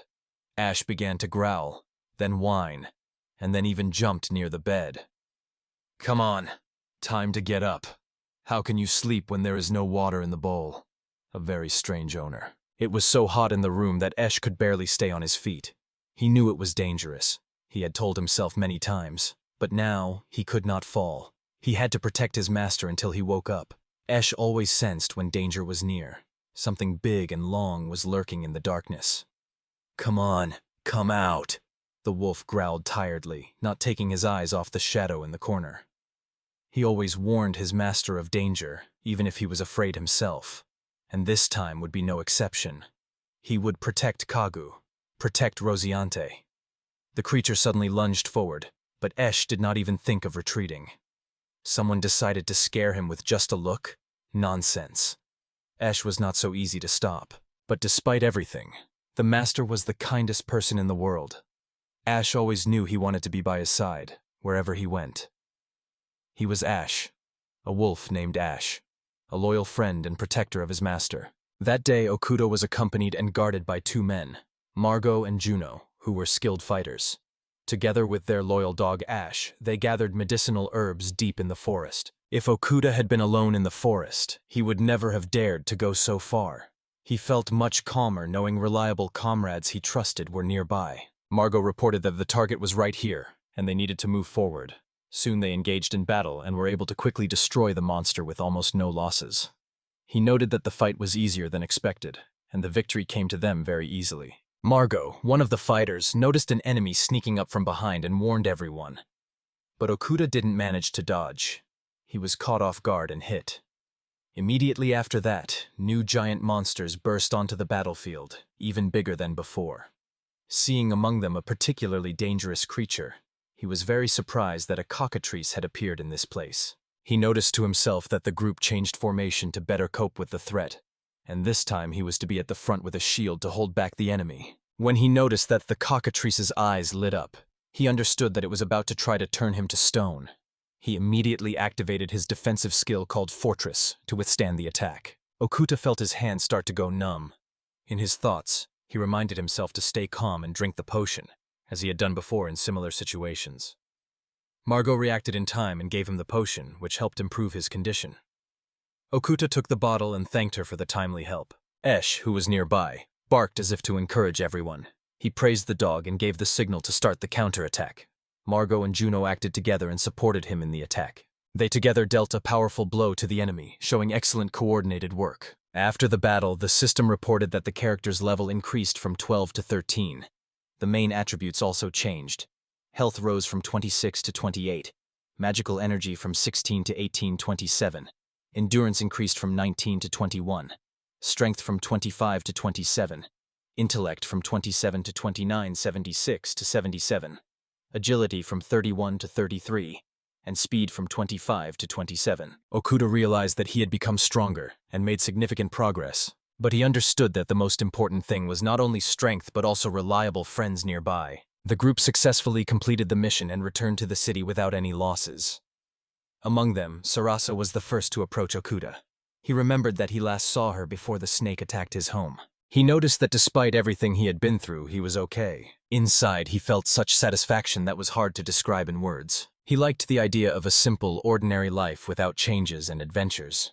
But since he entered this world, no day was like another. New difficulties and trials appeared every day. Earlier, he worked at a company and was completely absorbed in his job. After saying goodbye to his colleagues, he felt an unpleasant silence and emptiness from loneliness. It seemed to him that his former comrades were now having fun and enjoying life. Despite his selfishness, he admitted to himself that he liked a calm and measured life. Deep down, he most desired true freedom. Many believe that even experienced adventurers find it hard to overcome an enemy like a snake. He admitted that if a dragon attacked him, it could have ended in his death. That is why he decided to become stronger and survive under any circumstances. Magic seemed like a good way to increase his chances of survival. He joked as if he had strong magic from the very beginning, although that was not true. In his opinion, life is not simple at all and does not forgive mistakes. Only recently did he realize that he had unique abilities in alchemy and blacksmithing. No one else could make potions and weapons as powerful as he could. Even Margot, who was well versed in crafts, could not replicate his work. Although he did not possess fire magic, his flaming sword could achieve the same result. And even if he could not heal with magic, he created potions that restored health and removed negative effects. This result became possible thanks to his unique appraisal skill. He admitted to himself that he had previously greatly underestimated how important it was. When he decided to engage in alchemy and blacksmithing, he realized that this could lead him to true success. Whatever path he chose, everything would depend on persistence and hard work. With these thoughts, he gradually fell asleep. When he woke up, he remembered that he had another weapon, a bow. Later, he went to training to improve his archery skills. During the session, he thanked his mentor, Master Kai, for the help and instruction. In response, Kai ordered him to shoot and demonstrated how to properly release an arrow from the bow. Okuda concluded that this skill enhances the piercing power of arrows and makes their strikes more powerful. He decided that such an ability would be especially useful in fighting monsters that are immune to magic. Despite all the power he had achieved, he understood. In this world, there were still dangerous creatures hiding in the shadows. As soon as he relaxed, he could lose even his life. Kai turned to Okuda, indicating that now he should shoot. Okuda calmly accepted this, focused, and took a comfortable stance. He prepared confidently and clearly set himself the goal to hit the target. At that moment, he thought about strategy. Why risk life in close combat with a sword when it is much wiser and safer to develop archery skills and keep distance? Learning magic from scratch would be much harder and require more time, so archery seemed the best choice for survival. He decided that now he needed to put maximum effort into bow training. Suddenly, the system confirmed his success. Kigo Okuda mastered a new combat technique called piercing shot. However, he understood well that hitting the target on the first try was almost impossible, so he calmly accepted the result. He thanked for the gained experience and prepared to leave. After that, he approached Den and said that he wanted to officially request subordination. He suddenly remembered that such requests are quite common. He usually does this when he notices especially strong monsters near his home. Looking at his old bow, he noticed that it was already very worn out and had become significantly weaker. So he decided to go to the weapons store. Okuda sighed with relief when he realized that he now had a new bow. But then he saw Margot walking towards him with a smile and began to guess what exactly she wanted to say. Okuda felt uneasy and mentally asked Margot not to do anything rash. He thought that closing the store in broad daylight was not the best idea, as it could mean that he drinks alcohol every day, which is not very wise. He quietly but insistently asked him to abandon this idea. To himself, he noted that Margot was especially frivolous, not like most people around her. Soon he finished the complicated process of creating a special substance, petrified sand, and waited until the cockatrice's eye completely dried. He sighed with relief, realizing that he had finally completed this painstaking work. The system announced that a new weapon had been created, a petrified arrow. It had a unique property. After hitting, the target immediately turned to stone. Okuda remembered that he already knew how to make poison arrows and paralyzing arrows, but realized that they needed to be stored separately from hunting arrows to avoid confusion during hunting. At that moment, his dog Ash barked loudly and caught Okuda's attention. Okuda became alert, trying to understand what caused the commotion. Seeing noble people approaching, he immediately froze and felt tension growing inside. Byron approached and, leaving Okuda no choice, said that he had to go with them. Thoughts swirled in Okuda's head. Did they really demand that he go with them? He politely bowed and apologized, showing his readiness to obey the leadership. However, he noticed that they still remained dissatisfied. Then he silently handed them a coin, thus concluding the matter. After that, the noble guests left without saying a word. Okuda took a deep breath and thought that the situation was dangerous, but he managed to get out without any consequences. He also felt relieved, as this time neither Margot nor Juno were nearby.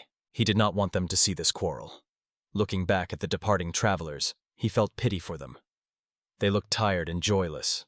He mentally wished them a safe return, but quickly dismissed the feeling, reminding himself that their lives were none of his concern. He was pleased that he was able to replenish his supplies, but he still needed to check the herbs he had gathered in the forest. Although he really did not want to risk investigating whether any of them were poisonous, he understood that it was necessary to do so. At that moment, he was distracted again by noise from the street. He looked out the window and saw that noble people had come to him again. Okuda had not yet fully understood what was happening, but his gaze froze when he saw the consequences. Petrification had covered a large area. He was frightened and began searching for Perun's potion, fortunately finding it quickly. Assessing the situation, he realized that people had been harmed due to a basilisk attack. Okuda saw many wounded, but to his relief, none of them had died. He realized that the adventurers had failed again and had not managed to reach the dungeon. Standing among the wounded, he barely restrained his irritation. He did not want to say it aloud, but inside he was outraged that they had caused chaos on his territory again. He thought that his barn was completely unsuitable for a field hospital. He clearly understood that the real culprit of what had happened was the nobleman himself, and that he must bear responsibility. Okuda promised himself that next time he would definitely make him compensate for the damage caused. His irritation grew, and in his thoughts he called the gentleman a fool. But he did not leave the victims without help. He treated them to drinks, and the grateful travelers thanked him. The Lord kept urging them on, expressing his impatience. In his soul, Okuda prayed that they would never return. When the commotion finally subsided, he became curious about where the Lord's horse had gone. But then he sighed with relief, as he was left alone and could quietly continue with his affairs. Byron was an aristocrat who came from an ancient and respected family that had lived for many generations in the city of Leicester. Almost all the city's residents knew about this family and its glorious history. There was not a single person in Leicester who had not heard of the legendary name Byron. It had already firmly stuck in the memory of every city resident. Recently, the situation in the city had become alarming because monster attacks had become more frequent. He explained this by the fact that the dungeon in the neighboring forest was overcrowded with dangerous creatures. Because of this, in his opinion, there were significantly more monsters near the city. Realizing that his past obliged him to do something, Biryun felt the weight of responsibility on himself. He firmly believed that a true nobleman must protect his native city, care for order, and be brave. For this, he himself gathered a team of adventurers and led them into the forest dungeon to clear it of dangers. But, to great disappointment, the expedition did not bring the expected results and actually failed even before it began. The companions turned out to be completely unprepared for battle and showed complete helplessness. When they encountered an ordinary cockatrice, not the strongest, but still a dangerous monster, the so-called adventurers scattered in panic in all directions. His beloved mare Melty, who was very dear to him and always nearby, was fortunately returned unharmed. This decision was made so as not to expose her to danger during encounters with monsters. After the unsuccessful campaign, Beirun returned to his chambers and felt a deep sadness that instantly overwhelmed him completely. For 3 days and 3 nights his pillow was wet with tears. He suffered so much in his soul. In his thoughts he turned to his beloved, asking her to wait for him. He promised himself that he would definitely restore her former appearance, no matter how difficult the path or how much gold it would cost. Birun sincerely believed that his subordinates were obliged to work tirelessly to enhance the honor of their lord. He perceived contempt for this duty as a serious offense that needed to be strictly punished. The companions he chose not only let him down, but also tarnished his good name, after which they even tried to justify themselves.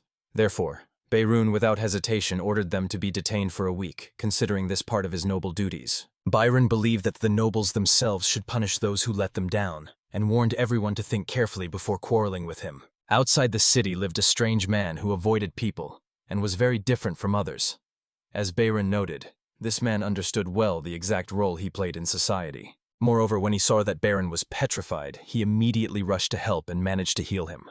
Unlike others, this man was not just reliable but truly useful. In addition, the meat dish that the man called kunsei turned out to be the most delicious that Baron had ever tasted. He was so impressed that he decided, next time he would definitely make this man his faithful assistant and go with him into the dungeon.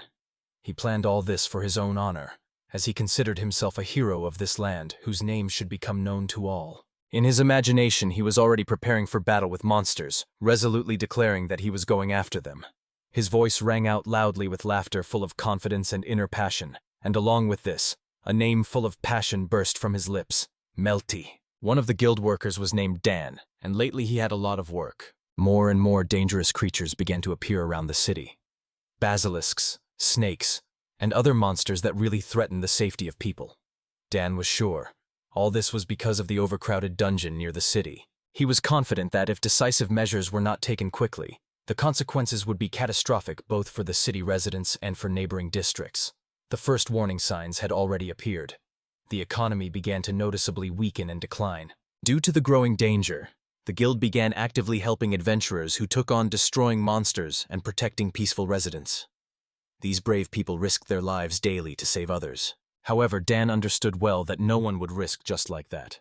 Only a fool would agree to such danger without a worthy reward. Although he wanted to properly thank the brave people, he had few opportunities. Both the guild's money and income from clients were lacking. He emphasized that another important factor in this situation was a local nobleman who had great influence.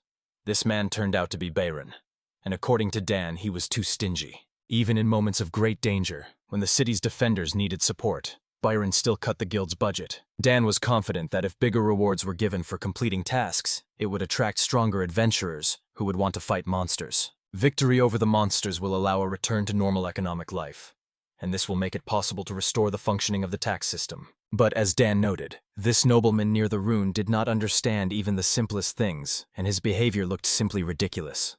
Because of this, he constantly created problems for everyone around. To find a way out of the situation, Dan decided to consult with the guild master. But it turned out that the reward the guild could offer adventurers was very small and did not correspond at all to the level of threat. Against this background, a mysterious man named Kigo Okuda appeared. Although he was also an adventurer, he behaved completely differently. He independently created tasks and offered huge sums for them. Although these jobs concerned very strong and dangerous monsters, the reward fully compensated for the risk. Dan sincerely thanked this man. It seemed to him that Keigo was closely connected with Margot, Yuno, and Sarasa, as he often saw them together. Besides adventuring activities, Dan assumed that Keigo also earned money by selling various things, although this was only his guess. He did not worry much about where his money came from. For him, only one thing was important. Keigo generously and regularly paid the guild for placing orders. Dan realized that it was worth carefully monitoring the actions of this unusual man and valuing his support. After that story with the arrogant aristocrat, Okuda met again with his comrades, with whom he had experienced a lot. Having made sure that he was fine and nothing bad had happened, everyone decided to celebrate this to relax and feel the joy of life again. He was especially surprised by Sarasa, who, as it turned out, was not at all against drinking, and did it confidently, showing that she could not only endure it, but also enjoy it. During the fun and laughter, his friends asked him to tell what had happened between him and that nobleman, and how everything was resolved. Okuda, trying to explain everything as best as possible, said that he gave him money and asked him not to bother him anymore and not to interfere in his life. He tried to explain everything in the local language, although he did not speak it very well, so his speech sounded strange and with mistakes. To better convey his thoughts, he actively gestured and expressed emotions on his face, hoping that this would help him be better understood. But he himself was not sure how well the people around him understood him.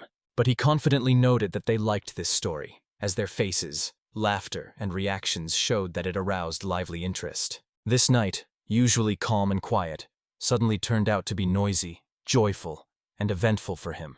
And, as he realized, it was not bad at all. On the contrary, it pleasantly refreshed him. Realizing that nothing could be changed and the day was over, Okuda wished everyone good night, finding peace with the past within himself. The next morning, when the first rays of the sun broke through the window, he awkwardly offered his comrades some water and reminded them to be careful, recalling yesterday's drinking party. When everyone left, he noticed that he had drunk quite a lot, but still remained in a great mood. He thought that earlier he used to feel worse after alcohol, but now, possibly thanks to experience with skillful evaluation and constant experiments with various poisons, his body had become better at tolerating the negative effects. Suddenly he remembered the herb he had recently found in the forest and realized he had not tested it yet. From the experience and appearance of this plant, he expected nothing good and already anticipated something unpleasant, but still decided to conduct a small experiment. He carefully licked the leaf and was surprised. There was no numbness, pain, or strange sensations. The leaf tasted fresh, even slightly minty, which surprised him greatly. Anxiety stirred inside, and for a moment he thought he had lost his mind. But he composed himself and used his evaluation skill. The system, as always, worked clearly and reliably. It showed that the plant he found was marble grass. It can be eaten, and it is also great for drying and making tea. He was delighted by this discovery. Now it was clear that it was not poison, but a useful natural ingredient. He decided that next time he would definitely treat Sarasu to a fragrant drink. But for now, the leaves need to be dried properly. At that moment, he heard the rain begin. It was the first rain he had seen in this world. Not wanting to waste time, he headed to the forge to continue working until the rain stopped. Later, the system again produced a result. It created a new weapon called Hell Arrow with medium-strength flames. Okuda was sincerely delighted because he managed to complete the creation of a weapon with an element. He was glad that he had previously filled his quiver with the water element. This gave him an interesting idea. If he could add an element to the quiver, then using the appraisal skill, he could learn to enchant items, and he really did so. The system reported that a water plate was created. It was an iron plate soaked with the element of water, on which moisture gathered. Now he understood that he could cast spells not only on weapons, but also on armor and household items. To make the plate larger, he needed scales that he was to obtain later. The results showed that the plate collected water better than the water blades, and this discovery greatly inspired him. He began to think about how to use this ability in everyday life. For example, to make a cup that creates water by itself, a frying pan that emits fire, a broom that collects dust on its own, or a rope that can petrify. All these ideas would be useful and would definitely find demand, as no one had done such things before. But despite his abilities, he reminded himself that his true purpose was to live alone and peacefully, away from the noise and bustle of people.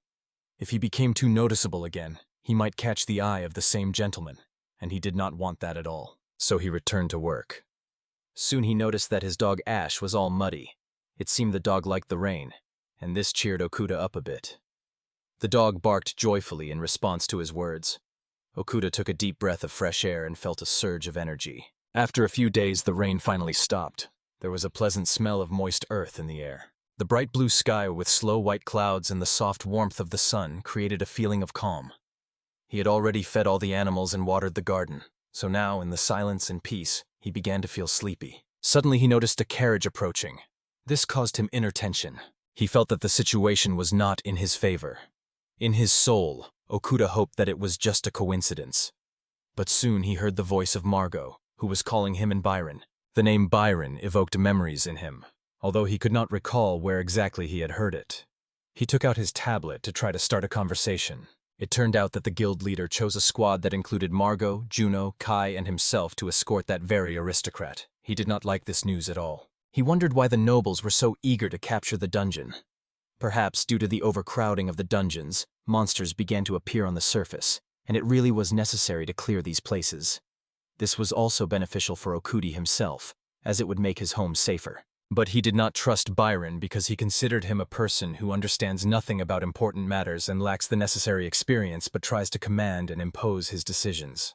In simple terms, he considered him incompetent. He really did not want to take part in the expedition. But he thought that together with the strongest warriors of the city, it might not be so dangerous after all. He truly wanted the dungeon cleansing to be successful. Therefore, when that day finally came, he decided to start preparing. Looking at the guildmaster, he saw that he looked confident and calm. Guildmaster Shuraku addressed the team of adventurers and sincerely thanked them for their participation in the recent operation. Since he realized he did not have the same strength as the others, he decided to join the support team, which included healers and those who helped from behind. At that moment, Sarasa approached him and silently handed him a bracelet, which greatly surprised him. Understanding that it was not just an ornament, he activated the appraisal skill. The system immediately showed the result. It was a bracelet with poison protection, allowing the wearer to resist poisoning. Okuda was stunned. Such things are expensive. He sincerely thanked Saris, promising to take care of her gift. Then he noticed Kei's strange look. There was no hostility in it, but there was tension and some stubbornness. Okuda decided that the right moment had come. He tried to calm himself with the thought that their group had enough strong people, and if everyone stayed calm, even such a dangerous opponent as the snake could be defeated. But on the way they did not encounter a single monster, which immediately made them wary. This meant that all the creatures had gathered right in the dungeon. When they reached the entrance, Bairun ordered to start the attack. The adventurer rushes headlong into battle. Okuda watched with fascination as his guildmates worked together. The guildmaster, Kai, and other warriors acted in harmony, demonstrating their refined skills. He, supporting others, distributed potions to the injured. Later he realized that the role of a healer is also very important, and if it continues like this, he himself will become a true healer. But soon he ran out of all potions and medicinal herbs. Monsters still stood all around, and the warrior had almost no strength left. He looked anxiously at the dispute between the squad members and Byron, mentally praying for it all to end quickly, and for the order to retreat to finally be given. Fortunately, he still decided to retreat. Again, they failed to capture the dungeon, even despite the participation of the city's strongest fighters. This meant only one thing. Next time they would have to face even stronger enemies. Okuda realized that he needed to become stronger. When he returned home, he saw that Sarasa had already set the table. She had prepared everything in advance, putting a piece of her soul into the dishes. He thanked her, sincerely touched by her care. Okuda thought that despite the language barrier, they already understood each other better thanks to actions and gestures. Later, the potion was ready, but he was very tired and decided to rest a little. The night passed quietly, and in the morning he was surprised to realize that he had not felt so relaxed among people for a long time. It was unusual but pleasant. Soon he heard a knock at the door. It was Shuraku. The guild leader handed him the sacks. They were heavy, and as it turned out, they were full of gold coins inside. Inside there was also a letter, and Okuda used his appraisal skill to find out what was written there. It was a message of thanks and a reward for unused potions. Okuda was very surprised but understood what it was about. His efforts were noticed and appreciated. Then Shoraku remembered Margot and Juno, and Okuda realized that he needed to give them these heavy bags. He thought that Shoraku looked exhausted and aged, probably because of interacting with these noble people. He woke his comrades and called them to breakfast, thinking that a cup of tea was just the thing to start the day well. Everyone thanked him for the treat. Shiranku, finishing his tea, said goodbye to everyone. Okuda thought that he was probably very busy since he left so quickly. He said goodbye to him and thanked him for coming. In it grew hope. Perhaps finally this important fact will reach that nobleman too. Even such a powerful team could not cope with the dungeon. Perhaps there will be peace in this area for some time. They didn't even have time to rest properly. Okuda wondered if it was worth throwing a party to lift the mood and unite the team. Okuda watched with joy as his guests, Juno and Margot, happily ate the beef shashlik he had prepared. He thought both were already a bit tired, and this pleased him. Perhaps the evening was soon coming to an end. At this stage, he had already finished preparing the soup and hoped it would help everyone regain strength after a busy day. He mentally noted that grass really helps with hangovers and noticeably eases the overall condition. Margot looked at the pot of soup and recognized the dish. It was shimino soup. Okuda confidently confirmed her guess, briefly informing her that she was right. He quickly thought, as before, that everyone eats with pleasure, not hiding their enjoyment. At the end of the evening, he wished everyone good night and noted that tomorrow they would definitely meet again. The next morning he recalled with relief that the soup really helped and everyone regained consciousness. Since he needed to visit the guild, he suggested going to the city together, and they set off there together. On the way, Okuda pondered his desires and realized he really wanted to learn true magic. He recalled an incident from the past when a sorceress defeated a huge serpent using a tornado spell. Then he clearly understood that it was wind magic, an element that had always fascinated him. He concluded that to master magic, one must train a lot and study diligently. It is just like any other skill. First you learn the basics, and over time you become a master, albeit gradually but surely. Upon parting, Margot said she would like to meet again and said goodbye.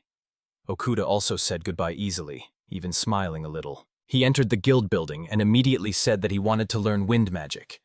Dan, who was standing by the entrance, nodded and confirmed that it was possible. Okuda was surprised to see the dojo open before him. He had never associated this place with magic training. In his opinion, Master Kai hardly had any magical abilities, although there was a special atmosphere inside. Dan knocked on the door and addressed a man named Han, asking him to conduct the lesson. Okuda got a little nervous upon hearing the teacher's name. He was surprised to see that Khan, a respectable man with an artificial eye, would be his instructor. Khan turned out to be a teacher specializing in dark magic. However, Okuda sincerely and respectfully expressed his desire to learn from him. He pondered how many battles and hardships this man had endured. Khan showed him the power of wind magic, and Okuda felt awe. It truly impressed him, and although he himself had no experience yet, he greatly desired to follow this path. He decided to start with something simple. He imagined the necessary picture in his mind: how the air gathers into a spiral and turns into a typhoon. Focusing, he mentally repeated the words of the spell and sent magical power to create the image of the wind. After many hours of persistent training, he finally managed to activate magic. The result was weak, clearly not enough to impress anyone. But still, the system notified that he successfully mastered magic and unlocked a new skill called wind. Okuda firmly decided to continue training and become stronger. He also reminded himself that someday he would be able to brew potions himself to maintain his strength. He promised himself to put all his effort into training. During one of the training sessions, he smiled at his faithful dog Ash, noticing how he enjoyed the wind from the spell. Suddenly, he saw that someone else had fallen into the trap.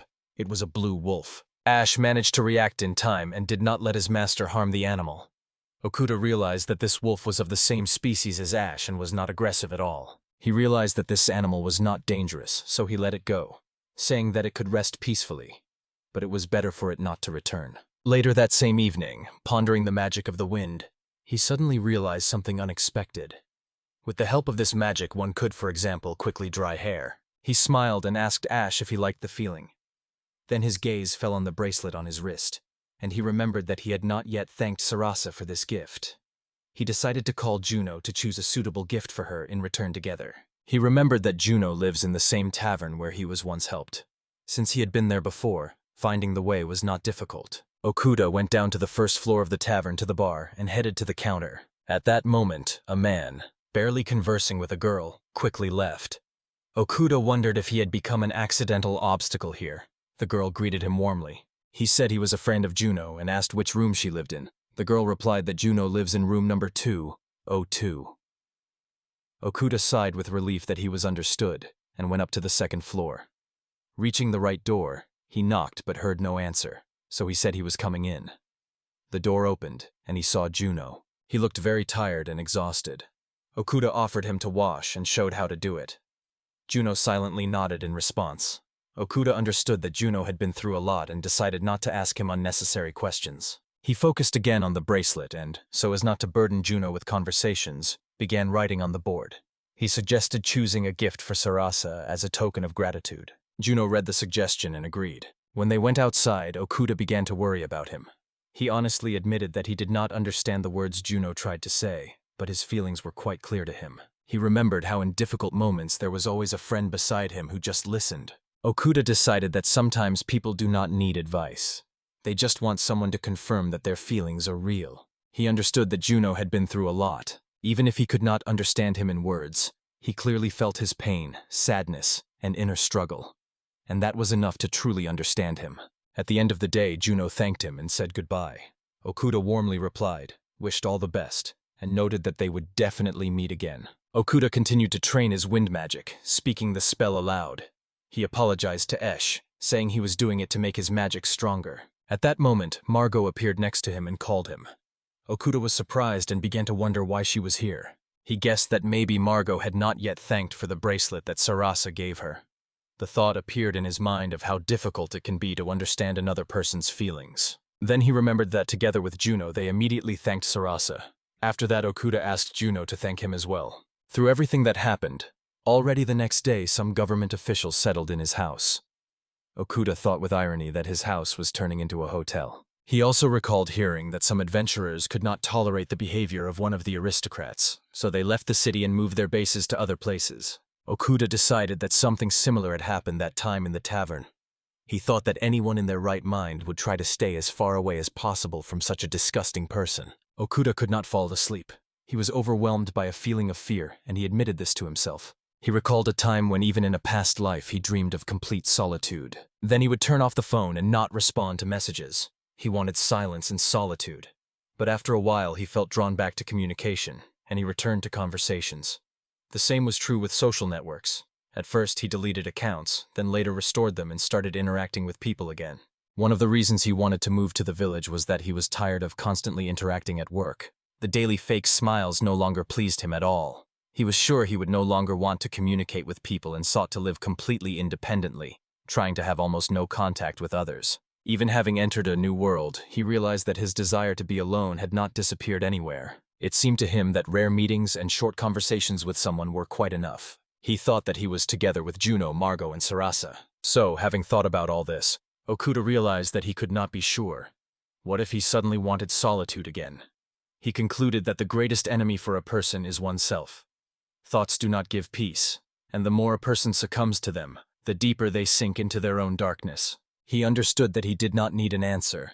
He was simply drowning in despair, feeling like a fool who had once again invented unnecessary worries for himself. He thought that since he started a new life here, his old artificial smile had finally disappeared. He felt that he had found something truly valuable, and his heart felt peace for the first time in a long while. Unusual relationships with these three comrades became very important to him, and he was sure that they would stay by his side for life. The next morning, having finished his morning work in the forge, he was going to prepare breakfast and call the others. Suddenly, representatives of the nobility entered his house.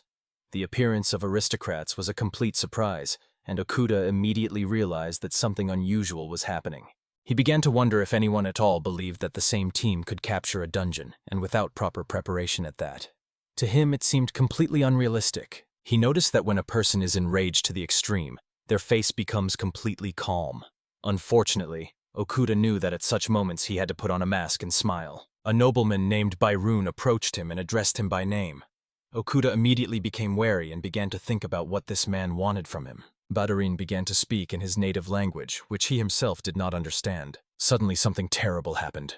Byron had one hand cut off. So, although slowly, the wounds in Byron's soul gradually began to heal. He believed that in time everything would inevitably fall into place and improve. Memories of himself in the past frightened him, because then he was completely out of his mind. After the terrible tragedy that once happened, he also went mad and lost the ability to think clearly. But now he was sure that he was no longer insane. Finally, Byron realized how strong and unbearable the pain people feel in their hearts is. He understood that losing close friends and getting wounded is one of the hardest trials. His chest was gripped by sharp pain when he remembered those who died because he did nothing. From these thoughts, he almost wanted to attack his past self. So much regret for all the terrible deeds had accumulated in him that when he realized his guilt, his whole body began to tremble. One day, seeing how his son made decisions and acted independently, Shikara could not hold back tears of joy. Heinrich, his son, took over the management of the city council and handled this important matter excellently. For Byron, all taxes and administrative affairs seemed very confusing and complicated. But his son was a true leader.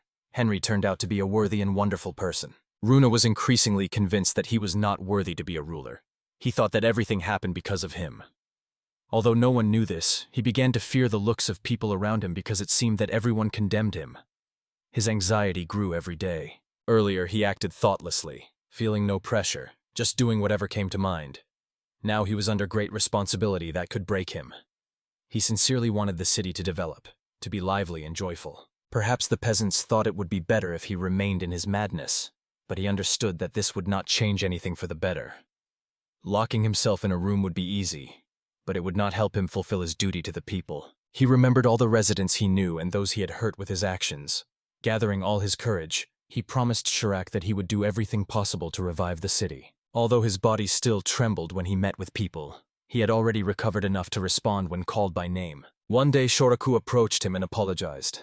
It turned out that his son Heinrich had raised the tax on the bounty for killing monsters.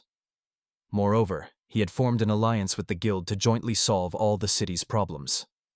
Byron thought it would be good if his son continued to govern the city, but Shoraku hoped that he would agree to this.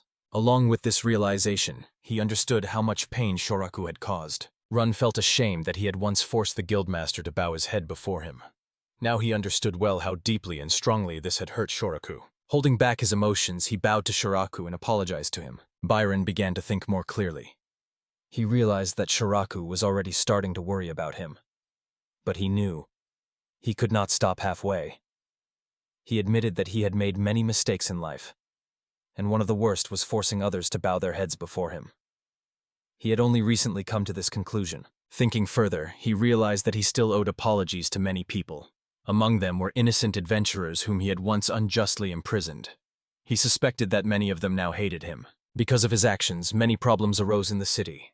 Shoraku suggested that Bayron leave now, and Bayron understood that this was indeed the best option. Over time, it seemed to him that Heinrich was beginning to avoid communication with him. He did not know what his son thought, and assumed that he might raise taxes.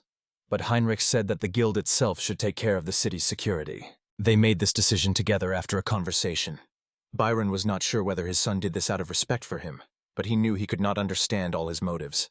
He felt that he had failed both as a father and as a man. If his son ever decided to follow his path and use his power for evil to cause pain to others, Bayron was ready to guide him on the right path. He considered this his main duty as a father. He, Lester von Bayron, although not fully recovered yet, could already calmly walk around his estates and nearby. Bayron went around all the districts and apologized to the residents. If he could, he would want to establish relations with everyone. Eventually, he realized how difficult it really is to obtain true forgiveness. That is why he made every effort. Byron understood. If he locked himself in the room again and kept away, nothing would change. He asked the butler to take care of the horse named Melty. The butler agreed and assured that he would do everything. Byron was confident that a reliable guard whom he could trust was near him, so he thanked Tony for the protection. In response, Tony assured that he would continue to fulfill his duties. Bayron confidently stated that as a true nobleman he would fulfill his duty. He promised that from now on he would do everything possible to atone for all his sins. Suddenly a monster appeared, and because of it everything around became alarming. At that moment, Shiruku loudly shouted Bayron's name, worrying about him.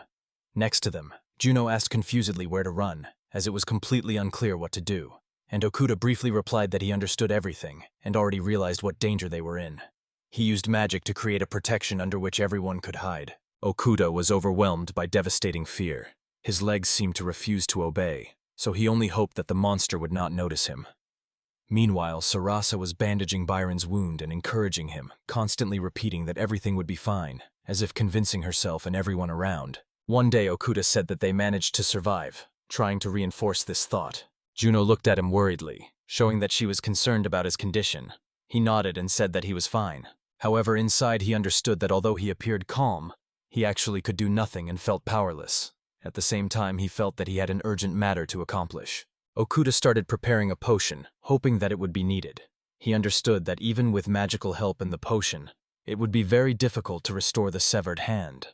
The only thing that somewhat reassured was that no one died during that attack. He also smelled blood on himself, so he decided to wash, but noticed that the fog was becoming thicker, and this was supposed to happen during the day. Later, he came to the guild building and asked Dan to raise the reward for the task. He recalled that the guild had already posted a request to destroy this monster, but had specifically increased the reward to attract stronger and more experienced adventurers.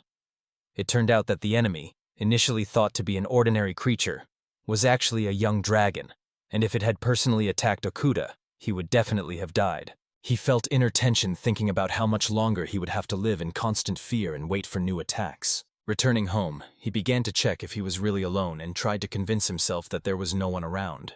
He thought about visiting Margot, but decided that no place could protect him from a possible attack. Death would be inevitable wherever he was. He decided to stay home and distract himself with something else. Various thoughts were spinning in his head, and he himself did not understand whether to be happy or sad about the thick fog that covered the house. Okuda tried to cope with fear by drawing, but his hands kept trembling, which made it impossible to concentrate. In the morning, he realized that he had not closed his eyes all night. Seeing a cheerful dog named Ash, he thought that maybe he should have gone to Margot and drunk to excess. Suddenly, he heard a familiar voice at the door. It was Margot and Juno. Okuda opened the door and admitted that this unexpected visit scared him very much. Margot showed a drawing of a dragon on a sheet of paper. Then she tore the paper, which greatly surprised Okuda. He understood with relief that the danger had passed. Later, reflecting on everything, he concluded that the huge lizard they had taken for a monster from the forest dungeon had actually flown in from distant lands and just happened to be nearby. It turned out that experienced adventurers had already defeated it in another city. Peace returned to the city, and his soul felt lighter. However, he understood that new monsters could appear and attack in the future. When he saw the new creature, he immediately realized that it was a monster. He also noticed that this creature was lost in the fog and had accidentally ended up near his house. He began to assess the situation. The system showed that it was a battle bull, a monster resembling a cow that lives near water in the Lancaster area. Okuda noticed that it was indeed a bull, although at first he thought it was a cow. When the fear receded, he began to suffer from hunger. He thought that Margot and Juno were to blame because they had been too kind to him. Perhaps it happened because he saw a nobleman have his hand cut off. He expressed dissatisfaction that all the cooking fell solely on him. However, he noticed that the thick mist had already dispersed. Okuda suggested organizing a feast with steaks, matsunabe, smoked meat, liver, and various other meat dishes. The friends sat at the table, began to have dinner, and had a good time. Then they looked at the night sky with delight. Okuda noticed that Margot was snoring very loudly, and remembered the Shimano soup he had forgotten to drink. He looked at his friends and noticed that they seemed tired. He realized that now he could be frank with them. He felt that a relationship had formed between them in which they could call each other best friends. The soup did not help at all to get rid of the effects of yesterday's drinking. He reheated it once more, and thought that the herbs in the soup were really very strong. When they gathered again, he asked his friends to go with him to the forest to gather herbs. They agreed, and he thanked them. He thought how strange and pleasant it was to realize that even in a forest full of dangers, his heart remained calm. They gathered many herbs, and he was satisfied with the result. Suddenly, Margot called out to Juno and Okuda. He immediately responded and noticed monsters approaching. Okuda saw a blue wolf fighting another monster. Then he decided to help him from afar by shooting with a bow. Okuda's level rose to 14. He did not want to take the loot from another, but it was his arrow that became decisive. Later, he thanked his friends for their help and suggested submitting an application to the guild to tame a younger dragon in case of possible danger. Margot agreed with this idea. Okuda thanked him once again and said goodbye. He listened to the buzzing of beetles and found peace in it.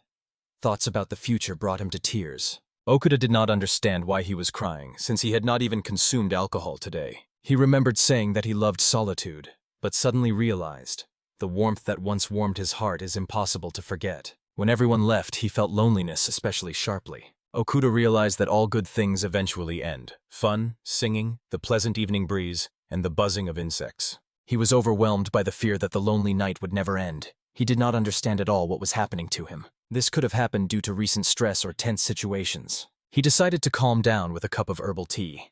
Although he understood why he felt that way, he did not want to accept this truth. Okuda, I realized that I had become an adult who cannot get rid of loneliness. When he woke up in this morning, he felt dizzy and his body seemed heavy. Warmth enveloped him, and he realized that he was truly ill. He tried to prepare food for the chicken, but he did not have enough strength. Eventually, he fainted. Shoraku, who headed the Adventurers Guild in Leicester, noticed that recently the city ruler, Nobleman Byron, had started treating adventurers badly. Moreover, many complaints were coming through the worker den. As the guild leader, Shoraku decided to speak personally with Byron. His position allowed him to become a member of the city council. The guild promised to destroy monsters and capture the dungeon. Shiraku told Byron in detail about all the nuances and risks of this matter. But Byron continued to insist on conquering the basilisk. Of course, Kyu tried to convince him, but in vain. He could no longer just watch many adventurers die in vain. Moreover, Byron did not allow hiring new people. Only Juno, Margot, and Okuda could handle the cockatrice. Okuda was a healing master and knew how to cure petrification. There was also a trio of fighters who defeated the serpent and earned recognition as the strongest along with Lester. Martial arts teacher Kai could also give a worthy rebuff to the cockatrice. No one even thought that they would have to face several cockatrices. Only thanks to Okuda did they manage to survive. Shiraku was immensely grateful to him for this. They were completely disgraced. They offered only 5 gold coins as a reward. No adventurer would risk their life for such a trivial amount. Dan looked at Shiraku with an empty gaze but could not help. However, the honor of the guild was at stake, so he gave his savings and took from the guild treasury to collect the required amount. After this, Shiraku advised Beirun to surrender. He tried to persuade him many times, which even caused him to start going bald. Then a hole began to appear inside the stomach, but the signs of this manifested on the head. Eventually, Beirun ordered to gather the same people who were here last time. To disturb Keigo again, Okudo, Shiraku had to bow his head more than once and apologize for the unexpectedness. Beirun ignored all requests. Shiraku regretted that he was such an inept guildmaster. When Biryun dismounted to invite him, a younger dragon attacked him and tore off his right hand. Shirakud tried to protect Beirun from the monster and eventually managed to drive it away. After this, Beethoven hardly left his room. According to the butler, he sat there constantly, and food was simply left under the door. He even began talking to a horse statue. All this negatively affected life in the city. Then Beirun's son Henry spoke with his father, and soon became the heir of the family himself. Henry was the complete opposite of his father, very intelligent, so the anxious heart of Shoraku finally calmed down. Beirun, a nobleman who lost his right hand during a clash with a small dragon, began to deeply fear the world around him. Because of this fear, he locked himself in his room and refused to go outside. To avoid feeling so lonely, he ordered his favorite horse named Melty to be brought to his room. Because of such behavior, people around began to suspect that something was wrong with Byron. He felt that he was being mocked, and this only intensified his anxiety and suspicion. He began to fear even birds and insects, thinking that everyone was laughing at him, and he wanted to punish each one for it. He almost stopped participating in city affairs, avoided people because meetings caused him severe anxiety and trembling in the only hand he had left. Because of the loss of his right hand, it was difficult for him to eat, and voices sounded in his head convincing him that he deserved his suffering. Byron did not consider himself insane, but admitted that he was afraid of everything that surrounded him. The servants began to treat him coldly. He suffered from insomnia and dreamed of simply disappearing from this world, cursing everything around. He no longer even remembers when he last woke up, and felt that he had become a completely different person. In this difficult time, Guildmaster Shiraku showed care for Byron. He found a person who could lift the petrification curse from Melty. This gave Byron the strength to live on. He began to leave the room during the day again, spend time next to Melty, and gradually felt the taste of happiness once more. His sleep problems gradually disappeared, although it was still hard for him to look the servants in the eye. A quiet and caring voice informed that it had brought canned peach, wishing a speedy recovery. Okuda thanked and called her mother. Okuda woke up and realized that everything that had just happened to him was only a dream, not reality. He immediately understood that the fever had finally stopped tormenting him, and this made him feel very relieved. He anxiously noticed that he had lain unconscious for several days after losing strength and fainting from exhaustion. That day he was busy, feeding the chickens and apologizing to them for not having prepared food earlier, and then simply collapsed from fatigue. Okuda added with relief that he was already feeling better, and he was also lucky because no clients had appeared during his illness. In his soul, he bitterly admitted to himself that he was very afraid of dying alone when no one would be nearby. He recalled the concept of kodokushi, when a person dies alone, and their body is found only after a long time. With sadness in his soul, he remembered his mother, with whom he could no longer talk. It hurt him to think that she probably believed he had simply left home and abandoned everything. Okuda felt intense pain, thinking about how valuable the people around him had become after everything that had happened to him. He hoped that Margot and the others would be fine, even if he was not nearby. Blaming himself for selfishness, he admitted that although the fever had passed, he still needed to rest. He decided to spend the day calmly, allowing himself to relax and make a few zills. While he was watching the potion-making process, his gaze stopped on a familiar figure. He saw Juno. Okuda immediately recognized him and thought that he hadn't seen this man for a long time. He learned that Yuno had offered him to take part in the conquest, but explained that he had recently recovered from an illness. Due to fatigue and general weakness, Okuda politely declined this offer. Yuno calmly accepted the refusal, turned around and said goodbye, promising to return tomorrow. Okuda wished him luck and watched him leave. After a brief conversation, Okuda again pondered his symptoms and remembered how Yuno said there was a doctor in the city. He decided that potions do not always help with fever, so it was better to go to the hospital after all. Later, checking his supplies, Okuda noticed that he had managed to make quite a lot of potions.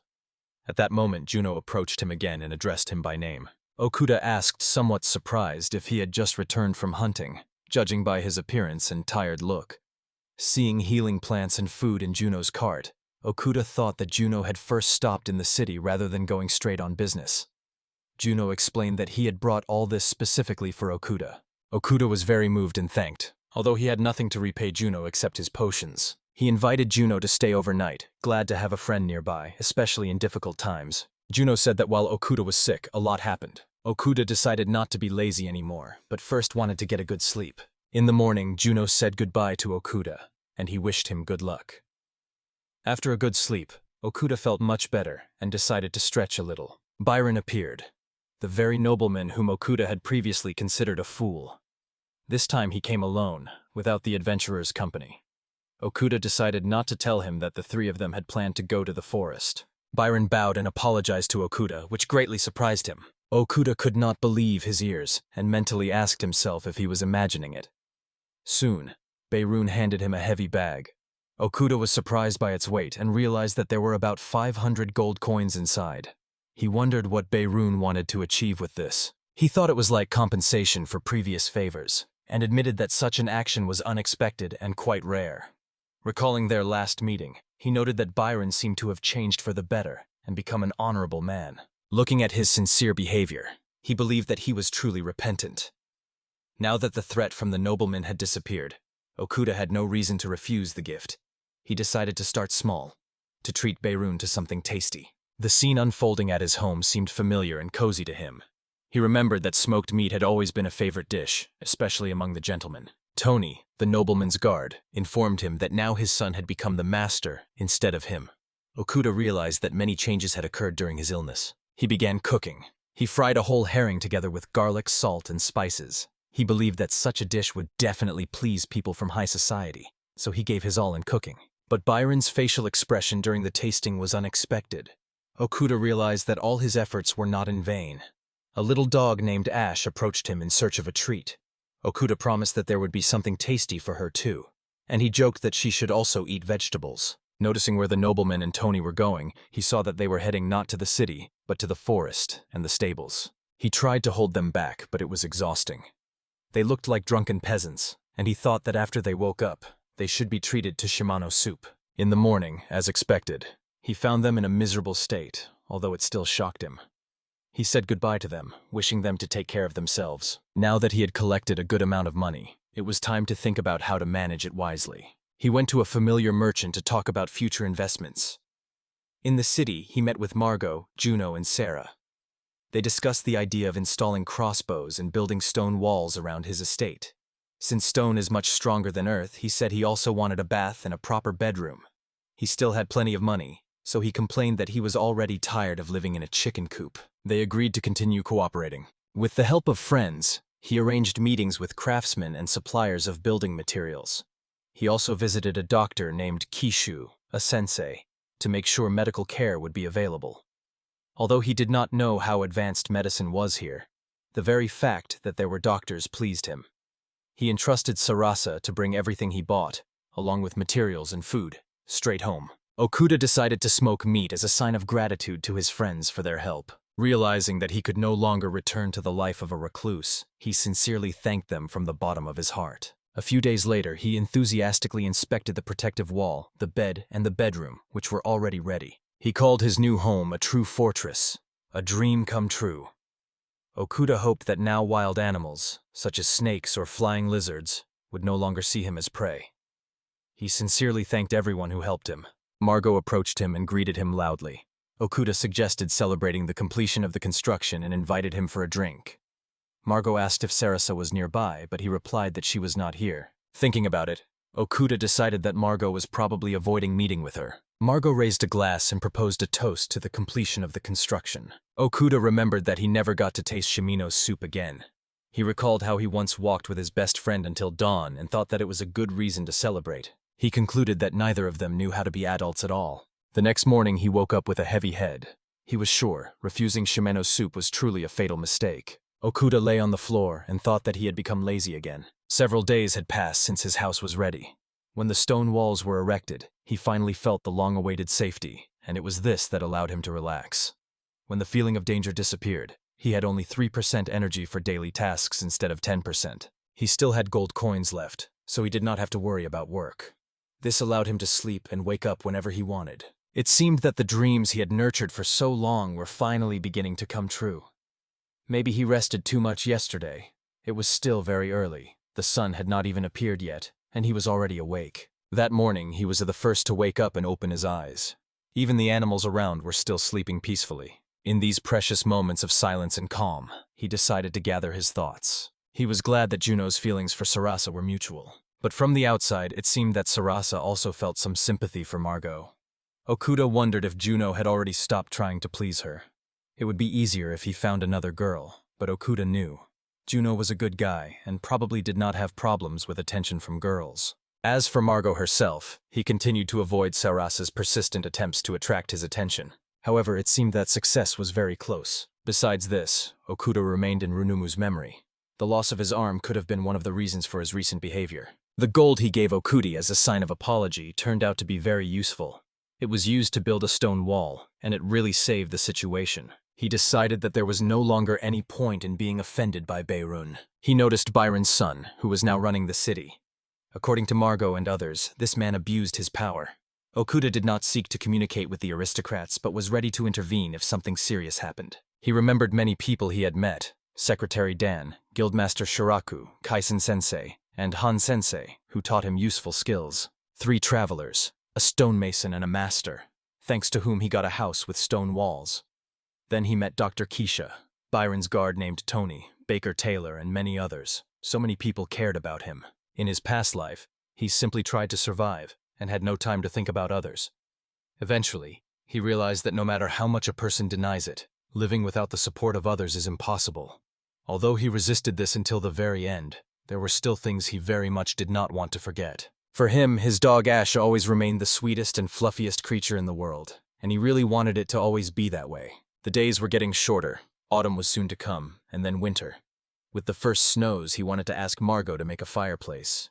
He liked the idea of being able to take a bath and watch the snow fall. The last few days he had not done anything special, so he decided, after sleep, it is worth taking a bath. In the morning, Okuda remembered that he had left his fishing rod somewhere.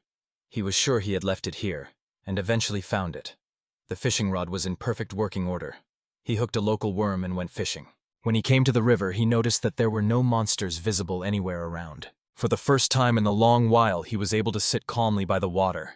Suddenly, the fishing rod twitched. He caught something. It was an ayu fish, so he decided to try it. This fish could be used for sashimi if it had no parasites. Finally, he needed the fish processing skills he acquired in Japan. He carefully began to cut the fish, then tried it. As expected, the fish was very tasty. The system confirmed that the fish was indeed delicious. He thought about how best to prepare it: marinate, fry, or make sashimi. He wanted to catch more fish, but eventually fell asleep. Waking up, he was glad that his friends were nearby and that everything was fine with them. He understood it was time to finish fishing and move on. He got up, called his horse Rosinide, and rode off. Okuda returned home and rejoiced upon seeing that his friends had already arrived. The room was filled with an atmosphere of preparation. Everyone was bustling, waiting for the celebration. It so happened that he had just caught a lot of fresh fish, so the evening promised to be especially delicious.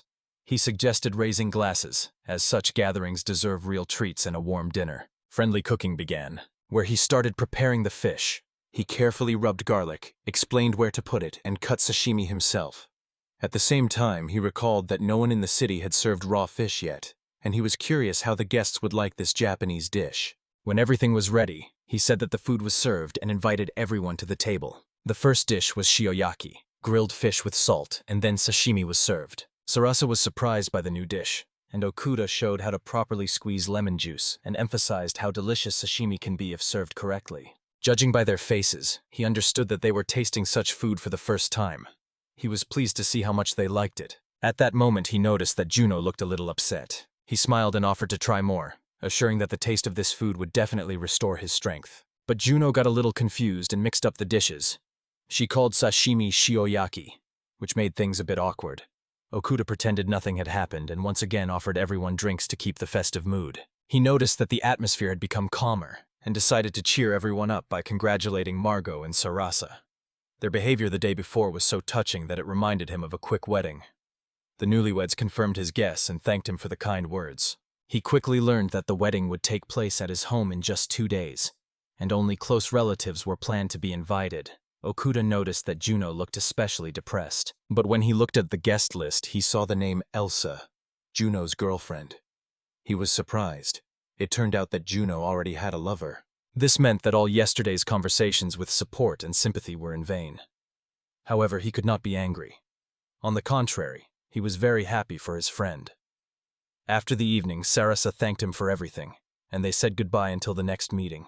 Okuda was left alone and wondered how to celebrate his best friend's wedding. There were only 2 days left until the holiday, so he began planning: bath, entertainment, food. He decided to start with preparing dishes.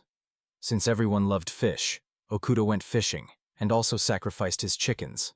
There was very little time left until the wedding, and it was in the morning that the fishing was successful. The catch was excellent, but he was preparing yakitori, putting attention and soul into each dish. He was especially proud of the breaded chicken. He considered it his best dish. Only fresh fish remained to be prepared. When everything was almost ready, the main protagonists of the celebration arrived: Margot and Sarasa. Juno approached them and introduced his companion, Lady Elsa. Okuda greeted her warmly. Inside, he felt that he had seen her before. She was the daughter of the tavern owner where Juno lived. Many thoughts raced through his mind. He realized that Juno was lucky because Elsa was not only beautiful but also kind. He was truly happy for his friend because he knew what difficulties he had gone through. After greeting Junona, he switched to the final preparations. The son of Beirun suddenly appeared. His appearance surprised everyone, but Kuda noted that this man was new to him. When Margot turned pale upon seeing the guest, it became clear. His appearance promised nothing good. He did not yet fully understand what was happening, but he was sure of one thing: only a true savage could ruin such a special day. The blue wolf is a proud hunter of the dense wild forest, independent and stern. He was born into a pack led by a wise and strong leader, to whom he felt respect, loyalty, and true unity. But one day a man came into their lives. Strange and very strong, with abilities the blue wolf had never seen before. This man was an important figure among his people. He possessed mysterious magic. He defeated the wolf leader in a brutal fight, leaving him no chance. Taking the pup with him, the man simply walked away, leaving the pack broken and confused. The wolf realized that if he had charged the attack that day, he would have surely died. Without preparation and understanding of the enemy's magical power, he had no chance. When the leader was gone, the pack was left without guidance, and the fate of the wolf pup fell into the hands of a human. At first, this alarmed everyone, but later the blue wolves noticed that the human did not harm the baby. On the contrary, he protected and cared for him as if he were his own child. The world they lived in was cruel. Only the strongest survived, and no rules could change that. But even in the heart of a devoted beast, another feeling is born: respect. Realizing that fighting was pointless, the blue wolves decided to show their loyalty differently. Since then, they simply watched from afar the puppy and its new protector. Do not intervene directly, but come to help when he is in danger. Out of respect for the puppy and his owner, they occasionally scared away wild animals that could harm them. But suddenly, something unexpected happened. One day, one of the blue she-wolves came too close to the camp and fell under the influence of strange magic. He lost control and was wounded. When he was ready to accept his fate, a puppy suddenly appeared before him. Now it is an adult dog who shielded the wolf with himself, not even thinking about his own safety. The beast's heart beat faster. It was a real shock. After all, in a world ruled by the kill or be killed rule, such a kind act is a great rarity. This man, so strange, almost a lone wolf, not only did not turn away, but also helped him with his wounds, took care of him. This once again proved: before them stands not just a person, but someone special, deeper and nobler. One day a man went fishing at the lake with his puppy, and the wolves, as always, guarded them from afar. Their peace was suddenly disturbed by a bear that appeared with the intention to attack. Then the blue wolves entered the battle, fighting with all their might until they drove the monster away. When they returned from the battle, a touching scene unfolded before them. A puppy, exhausted but unharmed, was peacefully sleeping in the man's arms. Even the stern heart of the forest warrior melted at this sight. When the wolves returned to their camp, there was no one there. The people had disappeared but left fresh fish and a wooden bowl with some potion, as if in gratitude. It was a sign. The man understood wolves well, knew how they could help, and appreciated it. The wolf admitted its defeat, but not in battle, rather before the humanity and kindness of this unusual man. Since then, although much time has passed, the blue wolves still vigilantly guard the territory where this man lives with his ward. They sincerely hope that the little wolf cub will grow strong, wise, and just. After all, the blue wolves are not just beasts, but intelligent forest creatures, loyal, proud, and capable of true feelings. Elsa owns a tavern and bar in the city of Leicester, where the paths of travelers, craftsmen, and adventurers often cross. Thanks to her sensitivity and practicality, she was able to create not just an establishment, but a true home for those who cannot afford housing. Especially here, Poor adventurers who earn money through dangerous work and constantly risk their lives find shelter. The Elsa Tavern offers the most affordable housing in the district, so for many, it is not just a place to sleep, but a place where one can find warmth, care, food, and human compassion. Among the regular visitors of this place is Yuno, a daredevil with a kind heart and unbreakable will.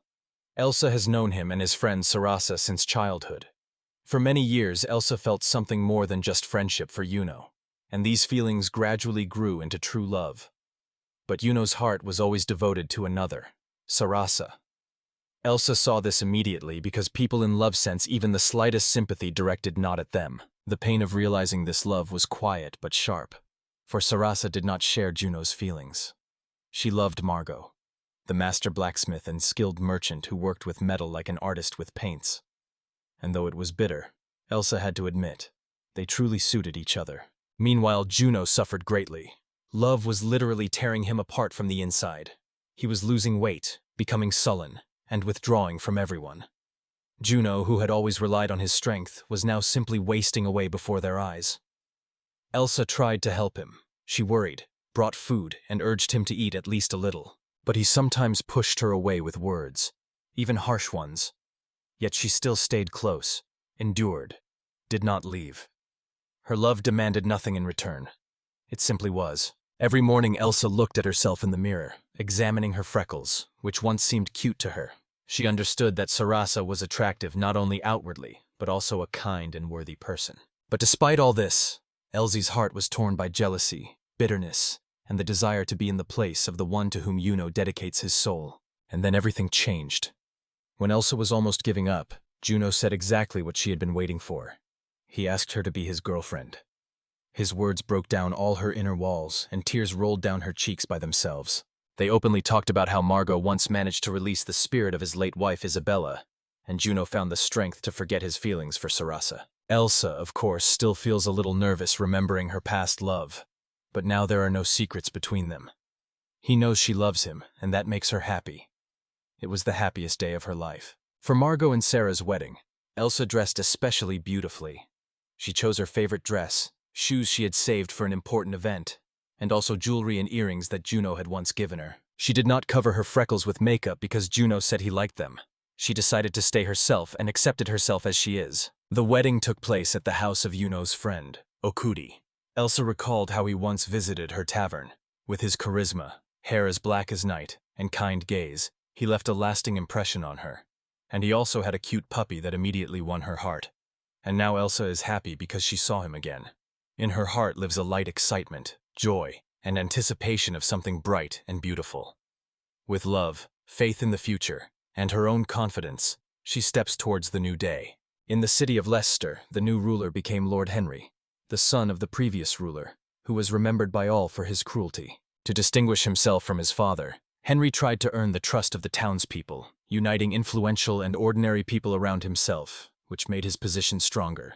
People began to call him wise, and he liked it because he felt power. After all, his decisions influenced what life around would be like. Wishing to remain in power, Henry imposed high taxes and forced people to work for him to exhaustion. But when his father tried to regain power by raising taxes in favor of the Adventurers Guild and the army, Henry managed to break these intentions and took the city under his control again.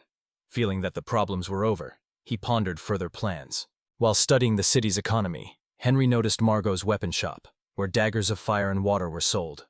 This helped revive the local economy. Wishing to benefit from this, Henry decided to take Margot and his affairs under his control. But, according to his subordinates, Margot stopped selling such weapons, which led to the thought that he had some secret source. Seeing that the shop was closed, Henry noticed Margot and his companions getting into a carriage and leaving the city. Deciding that the place they were heading to might show where these unusual daggers came from, he ordered 4 subordinates to follow them. Henry decided to make Margot pay his debts and also get double profit from it. Okuda was shocked by what was happening and tried to understand what was going on. He noticed a stranger who had entered his house without permission and was very upset about it. Okuda tried to call security, but it did not help. Realizing that arguing with an influential person was pointless, he decided to ease the situation with sashimi and offered the uninvited guest to try this dish. At that moment, Biryun appeared and addressed Henry, so Okuda understood that this stranger was Biryun's son. Okuda realized that their quarrel arose from different views within the family. Since today was a special day, He asked everyone to calm down and listen to him carefully. Beirun tried the sashimi and was pleasantly surprised by its taste. Margot confirmed that it was indeed sashimi. Okuda was glad that the dish was liked, and suggested leaving some for the other guests. Realizing that the more people, the merrier, he suggested inviting everyone to Margot and Sarasa's wedding, and Henry agreed to come to the celebration. Margot thanked Okuda for his help, and he replied that it was no problem at all. Okuda noted that he did not expect such a large number of helpers and thought that now was not the time for disputes. The preparations for the celebration were in full swing, and finally, the long-awaited moment arrived. Beirun turned to Margot and Sarasa as they entered the hall. Okuda noticed that he had almost never seen Margot in a jacket, and the moon-colored dress perfectly emphasized Sarah's beauty. Margot and Sarasa exchanged vows and put on rings, after which the guests congratulated them. Okuda noted that he had never seen such a wedding in his life, but everyone around, without even noticing it, was smiling. The atmosphere changed sharply, and everyone immediately moved on to the celebration. Okuda brought out sashimi and chicken and offered the guests to help themselves. Two men were engaged in strange art, and it confused Okuda. He remembered how once, when he was still a merchant, at similar celebrations they arranged games with stockings on the head. He got goosebumps from that memory. He was glad that in this world there were no such competitions, but he was worried that there would be no wedding song at the ceremony. Okuda went on stage and announced that he would now sing a song. When he started, he immediately showed how anxious and lonely he was. The song was about how friends gradually drift apart, find their own path in life, and become, as they themselves said, henpecked husbands. Okuda noted that even without knowing the language, one can feel the meaning of the song with the heart. After the performance, he congratulated the youth. After the party, Sarasa and Elsa said goodbye, promising to meet again. Okuda also said goodbye to them and wished them all the best. Margot, Sarasa, and Elsa went home, and the rest of the guests stayed. They were quite tipsy. Okuda took everything under his control, struggling to move the drunk guests, expressing dissatisfaction with their behavior, and even threatening to throw them into the blast furnace for such a night. Later, he noticed that the night breeze pleasantly refreshes, and it seemed as if all this fuss was just a dream. Looking back at the events since his appearance in this world, Okuda noticed that people often contradict themselves, drift apart from each other, and gradually lead themselves to extinction. Despite all this, he managed to find friends with whom he wanted to share the brightest moments of life. Margot, Juno, Sarasa, Elsa, and of course Ash, the sweetest creature in the world. He noticed that everyone around was enchanted by the smiles of the newlyweds, and he himself was too. It was like a circle of happiness, at the center of which were Margot and Sarasa. Okuda said that he had never seen anything like this in Japan. He pondered that words can be both a blade that wounds and a mirror that shows the truth. Okuda admitted that he used to avoid this and always tried to solve everything himself, not relying on others. In a world where no one speaks Japanese, and every day you have to risk your life in battles with monsters, the light of the blue moon seems to fall right into the soul. Okuda wondered if this was all a dream, because then all contradictions would seem understandable. He felt that now he could be more open with others and decided not to rush but to enjoy what he has. Now he just wanted to move forward in life and look forward to new challenges that tomorrow would bring with interest. He could not hold back a smile, realizing that he himself was once a contradictory person. Okuda suggested postponing cleaning until tomorrow and just resting today, noting that his friends were too noisy. He found joy in making others happy, and now it brought him even more satisfaction. The day after the wedding, Okuda decided to continue training wind magic to become even stronger. While others were still recovering from the celebrations, he had already returned to his usual affairs. Suddenly, Esh barked loudly and drew his attention. Okuda turned around and saw a huge snake in front of him. Realizing that there was no time for reflection or help, he decided to act immediately. Okuda tried to attack the snake with the spell, Piercing Arrow, but it had no effect. Understanding that the monster had no visible weak spots, he used the scanning skill to find its vulnerabilities. The system reported that Okuda's level had increased, and his scanning skill had reached level 2. Thanks to this, he learned that the snake had a special ability: deadly poison. It could corrode almost everything it touched, but the snake itself was not protected from toxins. So Okuda came up with the idea to use the snake's poison against it with the help of the wind gust spell. At that moment, a blue wolf came to help. It attacked the snake and distracted its attention. Okuda realized that the chance for a counterattack had come. Watching the snake, he tried to guess when it would release its poisonous vapor. As soon as the snake opened its mouth, Okuda quickly used the spell, Wind Gust, and directed the poison back straight at the monster. The snake began to curl up, and several scales fell off, revealing a weak spot. Okuda did not miss his chance and delivered a decisive sword strike, finally defeating his opponent. After the battle, the system informed Okuda that his level had risen to 15. He thanked the Blue Wolf for the timely help and made sure it was all right. Later, when Yuno learned about Okuda's deed, he was very surprised and did not hide his amazement. Okuda, himself a little surprised by what had happened, together with Juno cleaned up the battlefield and gave the snake's body to the local butcher. Soon Elsa appeared. She came to find out how Juno was feeling after the celebration. Okuda noticed that she was dissatisfied and decided that it was because Juno had left her alone. He hoped that they would manage to reconcile. Looking back at recent events, Okuda pondered what could be made from snakeskin. He was also worried that a snake had appeared in these parts. He decided that there were many monsters in the dungeon again, and driving them out alone might not be enough. Okuda realized that this time he was just lucky, and if he hadn't had a weapon, things could have ended differently. Therefore, he thought about how to further improve his skills and magical abilities. Okuda asked Kai-sensei and Han-sensei to train him. He thought about wind magic and decided that to improve, he needed more training and experience. Okuda believed that he could master more complex magic, such as creating a tornado, if he thoroughly learned the basic skills. Next, he decided to master unarmed self-defense techniques. He also thought that a few martial arts moves wouldn't hurt. Kai showed him a few techniques. Okuda mentally exclaimed that he couldn't do it and asked to wait. In his soul, he was outraged that no one appreciated how he had managed to live to his age. Okuda did not want to die while learning something new, but he realized that apparently he had no choice left. The system notified that Oki Keigo had acquired a new skill called Moonflip. He exhaled heavily, surprised that he managed to do it on the first try. Okuda thought that this world was truly unusual. He did not even expect to learn so much here. Okuda convinced himself that there was nothing to fear. He decided to move on to studying the basics of magic of other elements.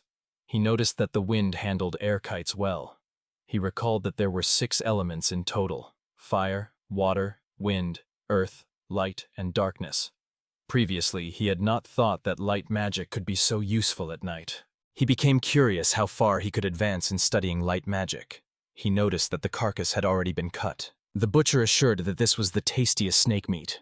Okuda thanked him and cautiously asked if it was really tasty, offering to buy it. You thought that after learning about the origin of this dish, he would no longer want to eat it. He was surprised to learn that the meat costs as much as 8 gold coins. He took with him the scales, fangs, and poison glands. The butcher said goodbye to him. Okuda replied and thanked him for the help. He realized that there was a high demand for scaled armor now, and decided to sell it to Margot. Okuda came to her home. Sarisa, seeing the scales, exclaimed in surprise. Margot immediately said that she was buying them. Sarisa objected, saying that it was her thing. Okuda thought they were a married couple, and did not understand why there was a dispute between them. So he decided that the scales would be a wedding gift for them. Since they were on their honeymoon, he did not want to disturb their rest, so he simply gave the scales for free. When he was about to leave, he told them about it. Sarasa asked him to wait and handed him a bottle. He realized that it was the same liqueur that was at the wedding. Although he said it was supposedly a gift, it would be impolite to refuse. So he accepted the liqueur with gratitude and said goodbye, expressing that he would like to meet with them. At home, he noted that this clock was really very cool. However, sleep overcame him. He thought that the day had been very eventful.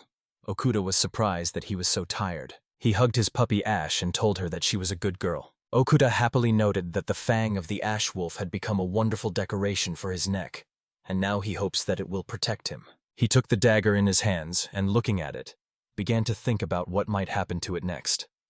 Soon he decided that the best thing was to enchant it with water, and this idea brought a cheerful smile to his face. He was pleased to realize that he had finally mastered the art of enchanting, although usually Margot did this. At that moment, Juno suddenly called Okuda.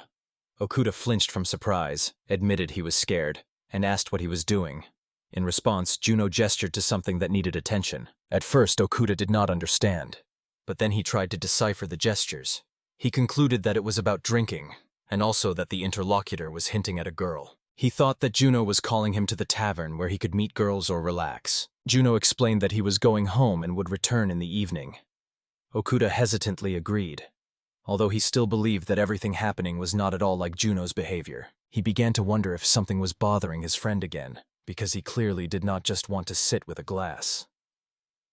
Okuda remembered how he himself was not against having a drink after a hard day's work. When evening came and it was already dark, he realized he could not take Ash's puppy with him, so he decided to leave him in Sarasa. Once in the city, he was convinced he had done the right thing.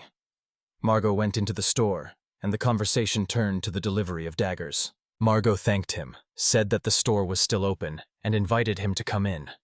Okuda replied that he would return soon and went on. Margot just nodded in agreement and did not object. Sarasa was in her shop, and Okuda called her by name to get her attention. He noticed that there was no joy on the woman's face and thought that perhaps he had come at an inopportune moment. But as soon as Sarasa saw Ash, her mood immediately improved. She warmly called the puppy by name, gently hugged him, and was touched by his fluffiness and good nature. Okuda asked her to look after the dog, explaining that he wanted to spend some time with friends. He thought that maybe it would have been better to tell the truth right away, that they were going to the tavern.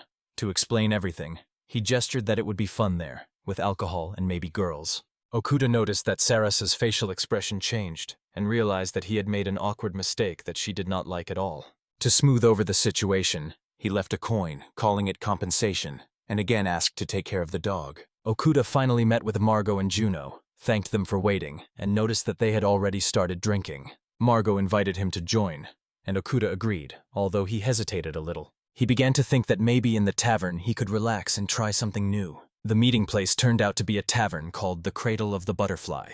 Okuda noticed that the room was furnished very simply, without any decorations.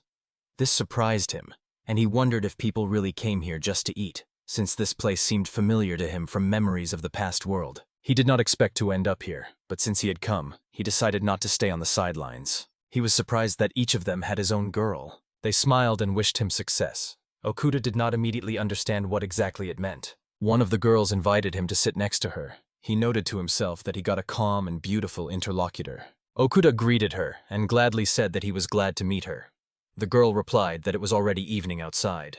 He remembered that it had been dark for a long time and felt a little nervous. Since communication was difficult, Okuda suggested to the girl that they communicate through letters. She agreed and wrote her name on the paper, Yurina.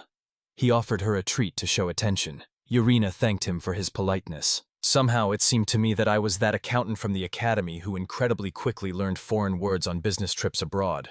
But now everything was more complicated than just learning a language. He began to wonder if Margot and Juno had brought him here so he could better learn the local language, although deep down he hoped for something completely different.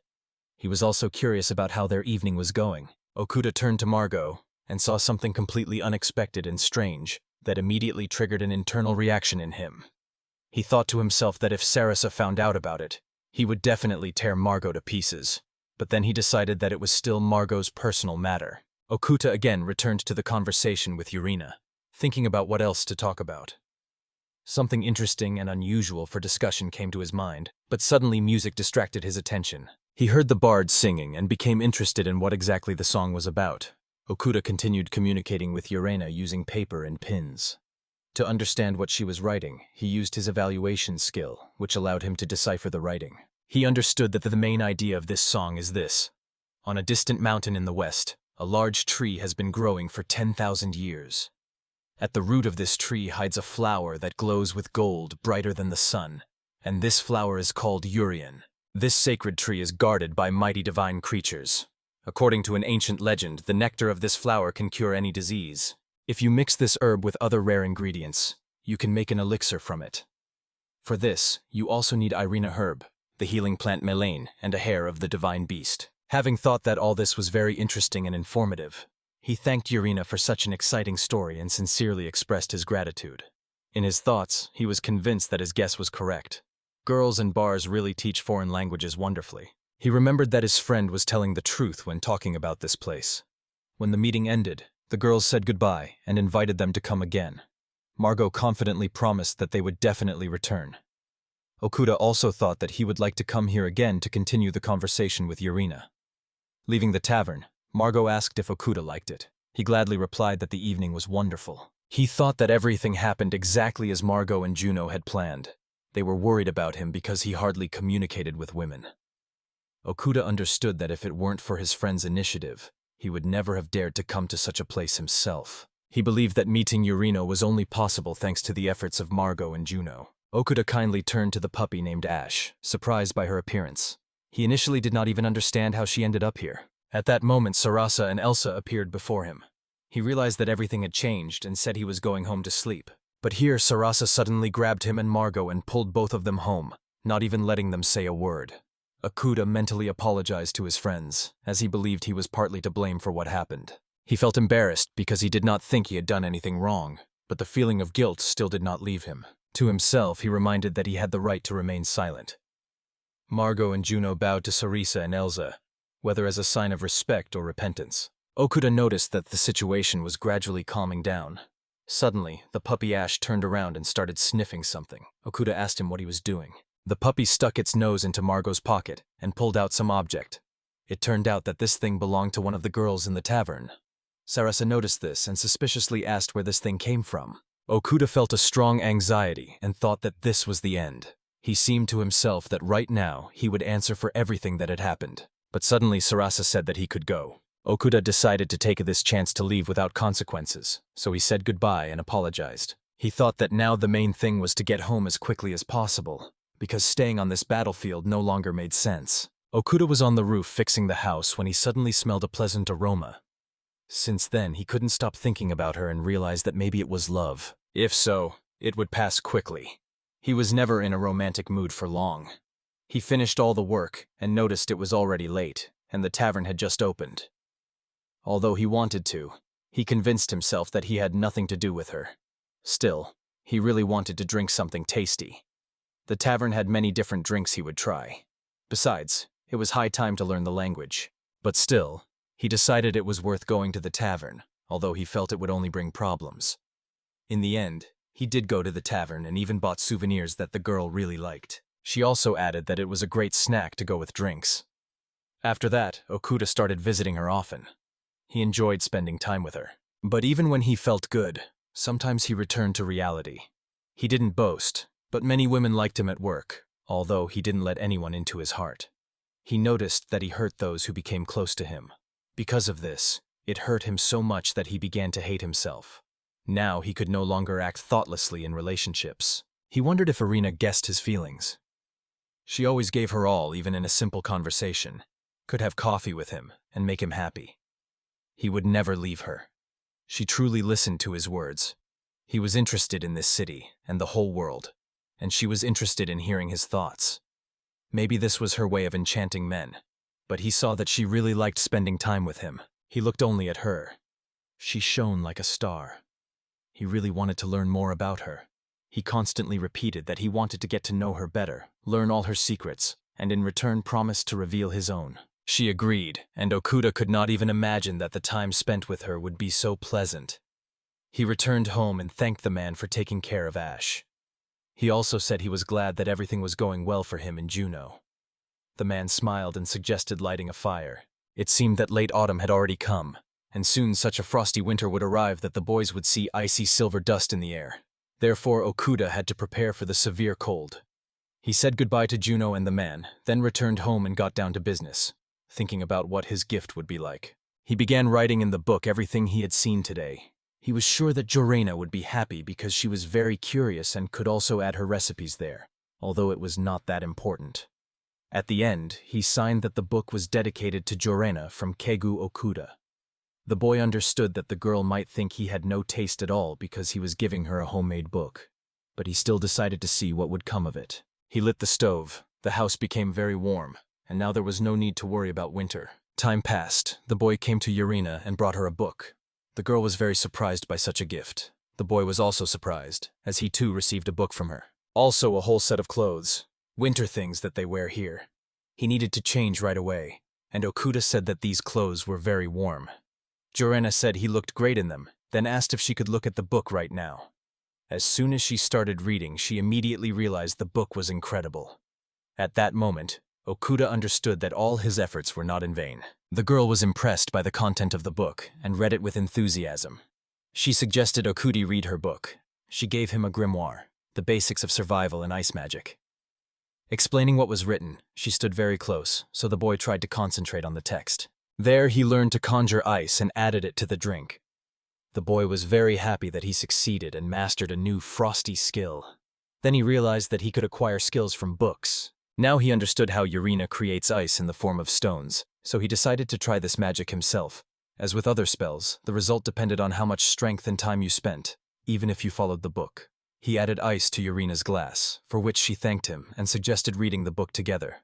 Okuda was delighted because he really liked the book, and it was nice that it was noticed. It seemed that he hardly spent any time with her, but with Yurina the hours flew unnoticed.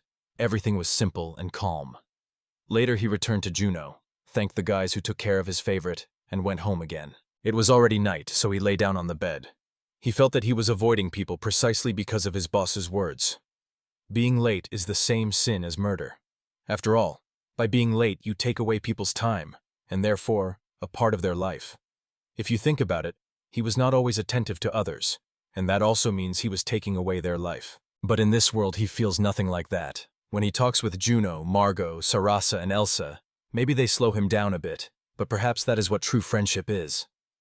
After that, his thoughts returned to Irina. Reflecting, he realized that it was not about taking someone's life, but about sharing his own with others. Perhaps that is his purpose. Although he had just said something very romantic, he himself did not understand what was happening to him. The more he thought about the girl, the more he felt as if he were entering some kind of tangled labyrinth. If asked whether he liked her or, on the contrary, was annoyed by her, he would have answered that he liked her. He just could not understand why love was so complicated. But while he was pondering, he suddenly found himself in the city. He himself did not quite understand how it happened. Actually, he came here to buy winter clothes, although the real cold had not yet come. But while he was in the city, he decided to give Yurina one more gift. It was a water dagger. The girl asked if he was sure he wanted to give it to her and promised to take care of it. Someone started disturbing them with their voices. Okuda decided that next time he should bring some kind of weapon with him. He could not ask the girl for such a thing, but he was curious whether other visitors gave her anything. He felt heavy at heart. He trained during the day because he still felt weak, but promised himself that he would train even more to become stronger. He saw that his favorite was scratching the wall and decided to check what was there. If there was a monster behind the wall, he could aim from above. Indeed, behind the wall was a monster bear, but not the usual kind. Okuda applied his assessment to it. It turned out to be a red grizzly bear. This species is rare. It is autumnal and has red fur. If this creature is of the fire element, water should work well against it. He began loading the crossbow with arrows and aiming. He fired and hit it, but never understood if he killed it. He saw nothing because the grizzly began to glow very brightly. It turned out that at that moment the animal came very close, and at the last moment Okuda managed to shoot it in the head. His level increased, and now he could prepare food from this bear. It was very tasty. It was the first time he tasted such fresh bear meat. It turned out to be softer than ordinary bears on Earth. He also prepared a potion with an egg and could not resist trying it. After drinking from the bottle, he felt his body become lighter. The healing potion of Igeru restored even lost body parts. It was the strongest restorative tincture Okuda had. But he did not want to drink it at all. After learning what it was made of, he decided to ask Sarasu to sew a blanket from bear skin, and began preparing to go to the city. He took a small bottle with him, brought Sarasa the skin, and asked her to take care of it. But he came to the city for another reason as well. He needed to visit one house. When he arrived there, he was very nervous. He stood near Mr. Baueron's house. The guard Tony recognized him. Okuda said he had come to see the master. They led him to him. They entered the master's office, and Keigu was asked to look out the window. There he saw the master himself. It seemed he had plenty of free time, as if he was already retired. Tony told the boy that he would meet him right after the walk. The boy immediately took out the bottle, a healing potion for body parts, also known as the Guru Potion, and wondered if it would work at all. Bairun came to the office and, together with the guard, was very surprised that such an elixir really existed. Tony suggested drinking it, but Kigo realized that this drink was very valuable and could not be drunk just like that. But if he hid this elixir, he would be tormented by nightmares. Byron immediately felt his strength returning, and Keigo was right. The master's hand really had healed. Thanks to this potion, he would no longer feel defenseless, and it was better not to tell him what exactly it contained. Now, Keigo had finished all the tasks in this house. He was already about to go home, but Bjorn stopped him and snapped his fingers. It would be rude to refuse a gift, so it was better to accept it with joy, because in this world one has to survive somehow. Money was also needed. There were no markets here, and people still did not understand what he meant. Meanwhile, winter was already near, and Keigo thought that many encounters with monsters lay ahead, which saddened him a little. He scratched Ash, who was also afraid of the cold, and decided instead of worrying to wait for the snowfall, play snowballs, and then dress up as Santa and give something to Urina. In this world, Christmas was not celebrated, and if it was, only with family. The boy became very curious whether his blanket was ready. He went to the store, picked up his blanket, and told the girl to keep the change. Actually, it was Kago's money. He just did not like counting change. For him, it was a hassle, and he also did not want to explain everything. So he just took the money and went back home. At home, the stove was already burning. He wrapped himself in the blanket and thought it was very warm here. Now he was sure he would survive this winter. He started playing with Ash, but suddenly someone knocked on the door. It was Juno and Elsa. It seemed they had come to him alone for the first time. And the boy still had bear meat left, so he decided to treat the girls. But everyone really liked it, if Kago remembered correctly. Elsa did not drink, so he poured her juice. And he and Juno took a drink each. He thought it was hard not to drink when working in a tavern. Suddenly, the guys simultaneously turned to Kago. It seemed both wanted to say something to him. So they decided to speak first and ask the boy if he was dating Urina. Kago thought the guys came exactly for this question. Everything was complicated, so they just dodged the answer and asked themselves what they were even talking about. Everyone understood him and asked no more questions. Time passed. The guys had already started to leave. He had not gone to the tavern last night, but everything was fine. After all, going there was not mandatory. He decided to tidy up the house a bit, since during the snowfall it would not be possible to get water, but he could melt the ice that accumulated, and that way fill the bath much faster. There was enough water and supplies, so today he could calmly take a bath. That was exactly what the man did. Romance in movies and in real life really differs a lot. To be happy together, you have to try every day. For example, Kago spent the whole day installing the bath and thinking over everything that had happened, and now a new cool day had come. The boy was engaged in construction and said that his boss constantly reminded him about compromises because he was not married yet. But doesn't that mean sacrificing oneself for others? And the boy believes he has the right to decide how to live himself. Surviving is much more important than romantic relationships. Love is a complicated thing, and the world is full of monsters. It was interesting to think, if the dragon attacks again, will he be able to protect Urina? Even protecting himself is difficult. Surely she needs someone stronger than him. He gave Margot a dagger. He signed several documents and left again. And on the way, he wondered, why is he so confused and doesn't know what to do next? When he did nothing, he felt ordinary and wanted to distance himself from everyone again. If you think about it, his only entertainments were bathing, eating, fishing, and writing. There is neither internet nor games here. In those times, without social networks and the internet, people could only communicate in person. But when everything started to develop, the opportunity to communicate with people from all over the world appeared. However, this had the opposite effect. Earlier, he was used to communicating differently. You could exchange a few words and end the conversation. It was easy to protect your heart from others' feelings that way. And when it comes to love, the soul becomes heavy. In fact, most heartache arises precisely because of love, and that's why people often choose a path where they don't have to suffer. After all, it all started with our ancestors when the heart works at the limit of its capabilities. Then a person truly feels their love. Because of this, birth rates also fall, as it is simply hard for people to get married. Kigo thought a lot about urine, so he believes that his heart is already at the limit, and then his mind begins to resist. Although he loved her, he contradicted himself in his thoughts. Such behavior became usual for him, and only when he was alone did he realize that he should already feel better. When he delved into himself, he realized that there was no one in the world unhappier than him. Meanwhile, in the tavern, the guys were having a good time and drinking, but suddenly Urina ran away. Apparently, she had some trouble. Kazo was sitting in nature and fishing. In the reflection on the water, he saw himself and thought he looked like a dead man. As always, he was confused and didn't know what to do. He is a true white crow in this world, different from others in every way. He thought that a change of scenery would be useful to him. He himself did not understand how he ended up by the river and then returned back. It was sad. But as long as he is alive, it means he must eat and continue with his affairs. He prepared fish, and its roe could be salted, then cooled together with ice cream. He knew how to make a snack from cod. He had chili peppers in his shed, and if they were marinated together with the roe, it would create a new interesting flavor.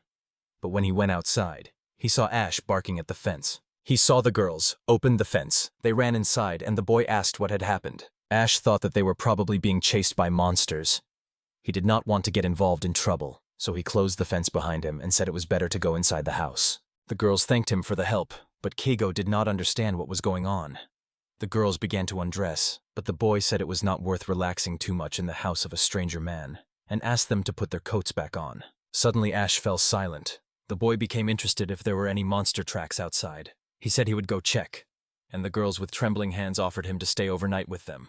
He understood that they were tired of constant running away, but still offered them help. They refused, and he said that the bed he was about to show was meant for guests. He led them to the room, lit the stove, and left them alone. He could not understand why they stayed alone in the city, but explained to himself that they had their reasons. He did not blame them for anything. It was already dark outside. In the morning he would ask them to leave, but for now he decided to go scout the situation himself. After making sure everything was in order, he returned home, drank something, and decided to rest a bit because he was not feeling very well. He fell asleep, but suddenly woke up from a bright light that suddenly appeared in the room. It was the girls who entered his room and climbed onto the bed. He asked them to stop and leave, but they did not listen to him, so he had to climb onto the table. And just as Keigo wanted to run outside, suddenly a man burst into the house and declared that these girls were his. Keigo was completely confused and did not understand what was happening. The man asked where the potion had gone.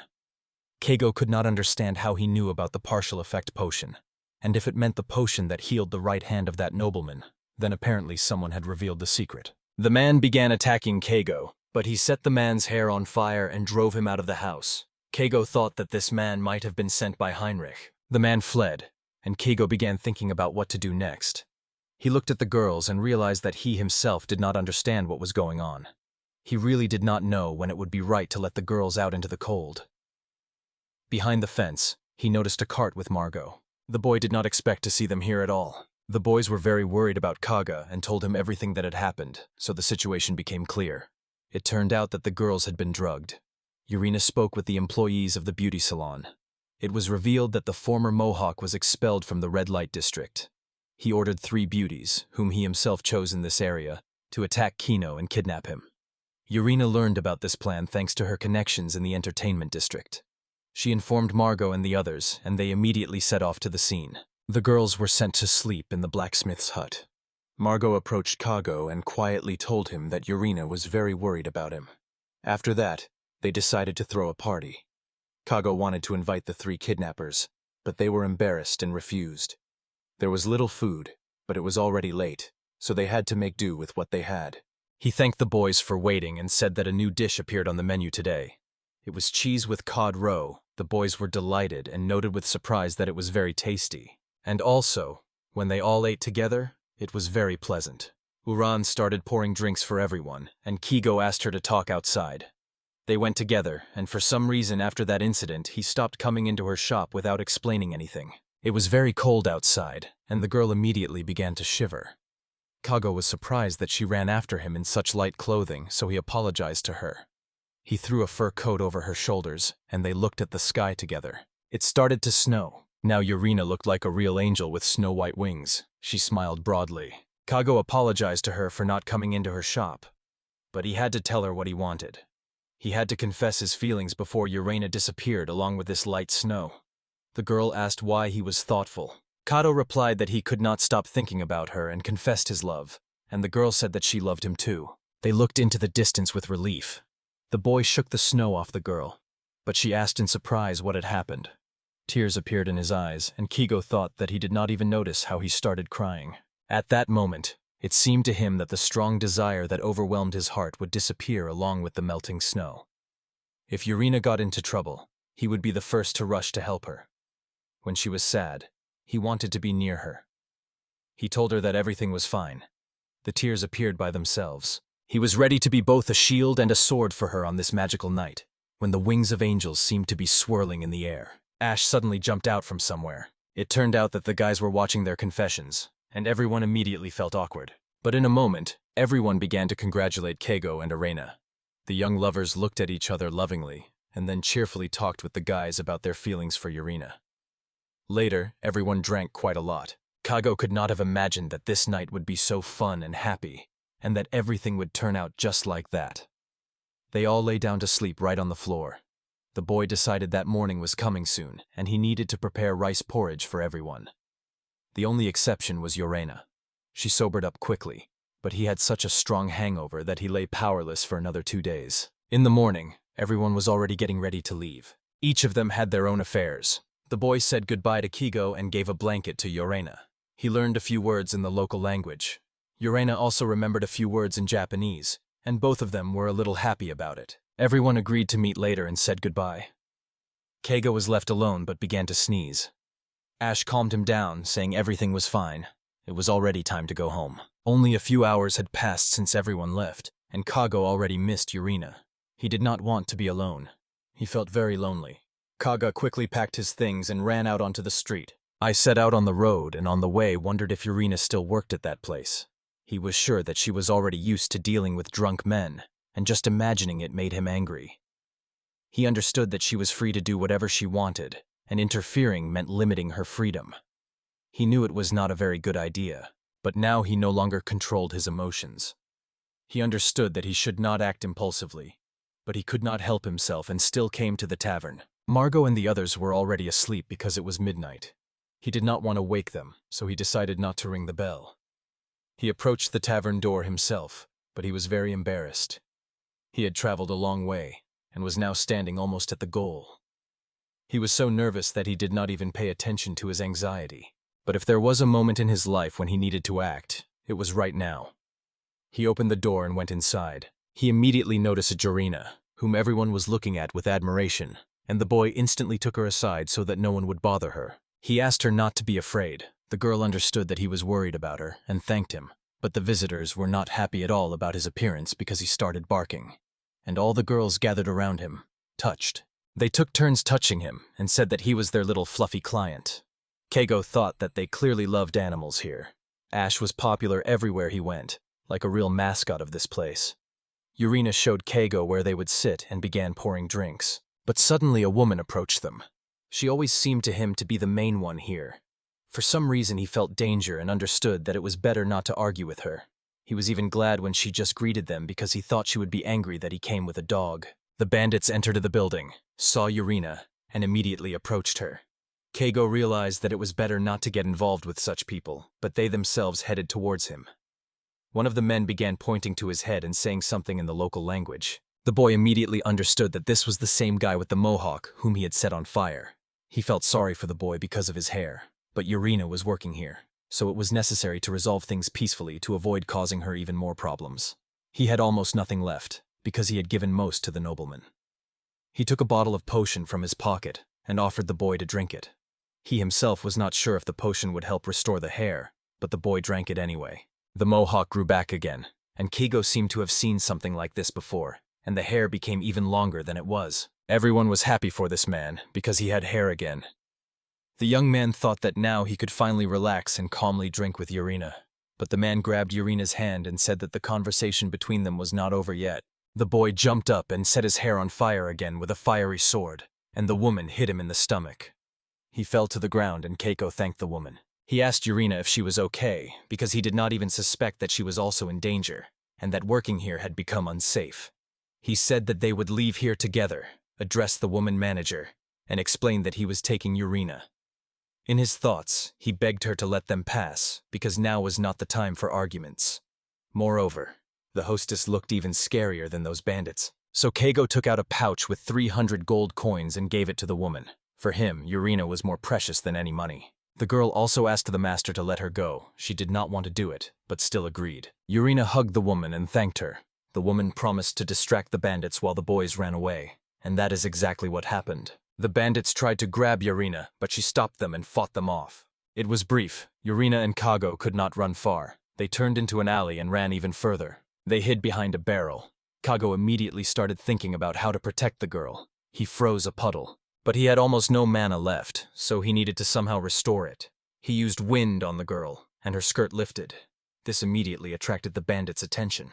They immediately rushed to her, but because they were on ice, they slipped and fell. The boy made sure they were alive, but as soon as he wanted to lift the skirt frame, Yorina grabbed him and warned, "Don't you dare do that." He quickly apologized and everyone went to his cart. He heard that the bandits were detained, so now nothing threatened them. Moreover, he took their weapons with him.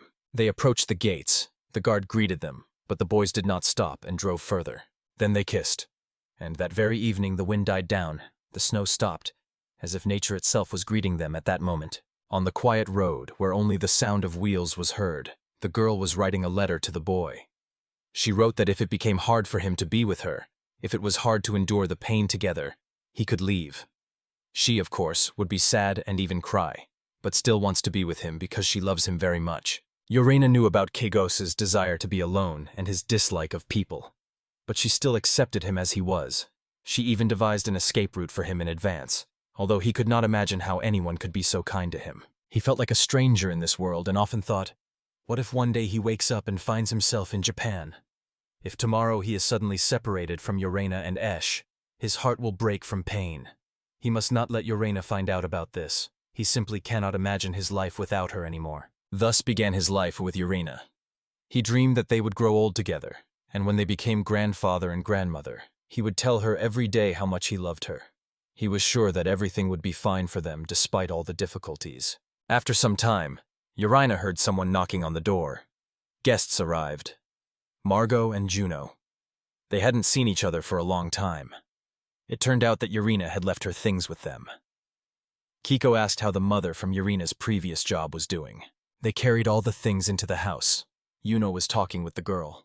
Meanwhile, Margot thanked Kagi for the cheese, and Kodro said that if you think about it, they ran out of ingredients, so they need to go fishing. The boy decided to go fishing and asked Mark to watch the house. Mark agreed. He kissed Yorin in front of the boys, and they happily began to watch. Kago blushed and went to the river. He lacked the warmth of Ash, so he wanted to finish as quickly as possible and return home. But near the very edge of the road, he noticed something strange. It was full of holes, and upon closer inspection, he realized that these holes were left by thorns. Suddenly he was attacked from behind, but the shield stopped the spikes. It was a new type of monster. The boy did not expect this. He used the evaluation skill. It turned out that in front of him was a giant echinoderm, very similar to a sea urchin. Perhaps more servants started killing, and because of this the ecosystem is collapsing, so this filth appeared in the river. The man took out the thunder sword, protected his horse, and went on the offensive, then hid behind a stone and noticed that these spikes appear at equal intervals. And when he shoots, it takes a few seconds to reload. While reloading, he jumped forward and delivered his first strike. He succeeded. He managed to kill this hedgehog. His level increased, and while the water was cold, the boy decided to disassemble the monster. Then he used the assessment, but his analysis was only superficial, although it seemed that everything was going well. The man ate a piece of a hedgehog. Even the purple sea urchin, which grew on the best seaweed, was not as tasty as this one, and the size of the urchin was a bit frightening. He quickly ran to the cart and put the catch there. The boy shouted with joy, wanting to take the urchin home as soon as possible before new monsters appeared. He returned home, and the boys were very surprised by his catch. If you think about it, they had never tried anything like sashimi before, and had never even eaten such strange creatures. He started preparing the catch. First, he put the sea urchin in salt water on the table. He hoped everyone would like the taste. The boys tried it with fear. Kagu at first did not understand why they had such a reaction. But then the boys began to say that it was really tasty, simply wonderful. And now Kigo moved on to the main dish. He explained that to get the texture of the sea urchin, you need to mix the dish with an egg. And here is a ready tender omelet with cheese and sea urchin. He was pleased that his friends liked his food. After lunch, everyone asked for seconds. When everyone went to rest, Kiko decided to go to the bathroom. It was long past time for him to rest. In winter, the best thing was to swim outdoors, because when you enter the water, it becomes warm, and above your head is a clear sky and beautiful stars. The feeling of the frozen body gradually relaxing was simply incomparable. Someone knocked on his door. The boy thought it was Margot, and asked if the food was really finished. But it was Yorena. The boy was very scared when he saw her without clothes. He asked what happened, and she swam closer to him in the water. They sat back to back. Kiko thought that women in this world were very stubborn and turned to him. The girl stood up and asked him to look at her body. The boy hesitated because he was still a man, but could not dare. He jumped out of the water and ran into the house. He realized that Yuno was to blame for everything, called her a pervert, to which she began to apologize. And the displeased Yorena also entered the house. She got angry because the boy left her alone. Kigo approached her, said he loved her very much and began to apologize. He noticed how Margot and Juno looked at him mockingly and did not understand why they did that since they were the ones at fault. Then night came, and the boys went to sleep. Keijo stayed sitting at the table and was writing something. In real life, he was almost a recluse, but only for Urena, the girl he loved and valued very much. Now he has someone to protect, and this time it's for real. That's the most important thing. He can no longer pretend to be a lone wolf. However, he still has a problem. Aristocrat Heinrich, who is sending bandits after them, has taken a liking to this house. But if the place becomes dangerous because of his position, that's another matter. They have a lot of money, and the chicken is fine, so they can leave. But the boy dismissed these thoughts and decided to stay because he was not alone. Tomorrow, when he wakes up, he will talk to his friends. That day, he told everyone the whole truth, that he healed Master Byron's right hand with a potion, and about the attack on Urena, and that most likely the robbers were hired by Byron's son, Heinrich. Their conclusion was the same as his last night. If the aristocrats in power take this seriously, he will most likely be caught before he can do anything. He and Urena must leave this house and go away by carriage. Margot gave Kago a map of the surroundings of the Kingdom of Lancaster. It was not needed before, but now it will be useful for quick orientation. The boy thanked the man. Urena told Kago that she had never traveled before. She could no longer wait for adventures. Margot supported her and said that such a journey is a real adventure and a fun event. He will definitely go to overthrow this Heinrich, and then come back for him. But now he can calmly enjoy the trip with Urena, and later they will sort everything out. Kago thanked Margot, and said that since everything was decided, they could pack their things. The chickens will be given to a farmer who knows Sarasu. Margot will go with Juno, who partly deals with monster hunting. Elsa will also go with them. Kago did not want to cause them extra trouble, but it was important for him to make sure everyone said goodbye. While packing his things, the boy wrote a letter to his best friends and asked them to read it alone. There was one more important matter. He had to set off on the road with Urena, and had to act. Kvitka gave it to her, but the girl did not understand it. He promised to love her all his life and always protect her from any danger. After that, he wondered if he had said everything correctly. But he still would not have enough words to describe her beauty. The girl, in response with tears in her eyes, said that she would love him all her life. For her, he was the sun that shines every day. The oath that Sarasa taught him, he repeated.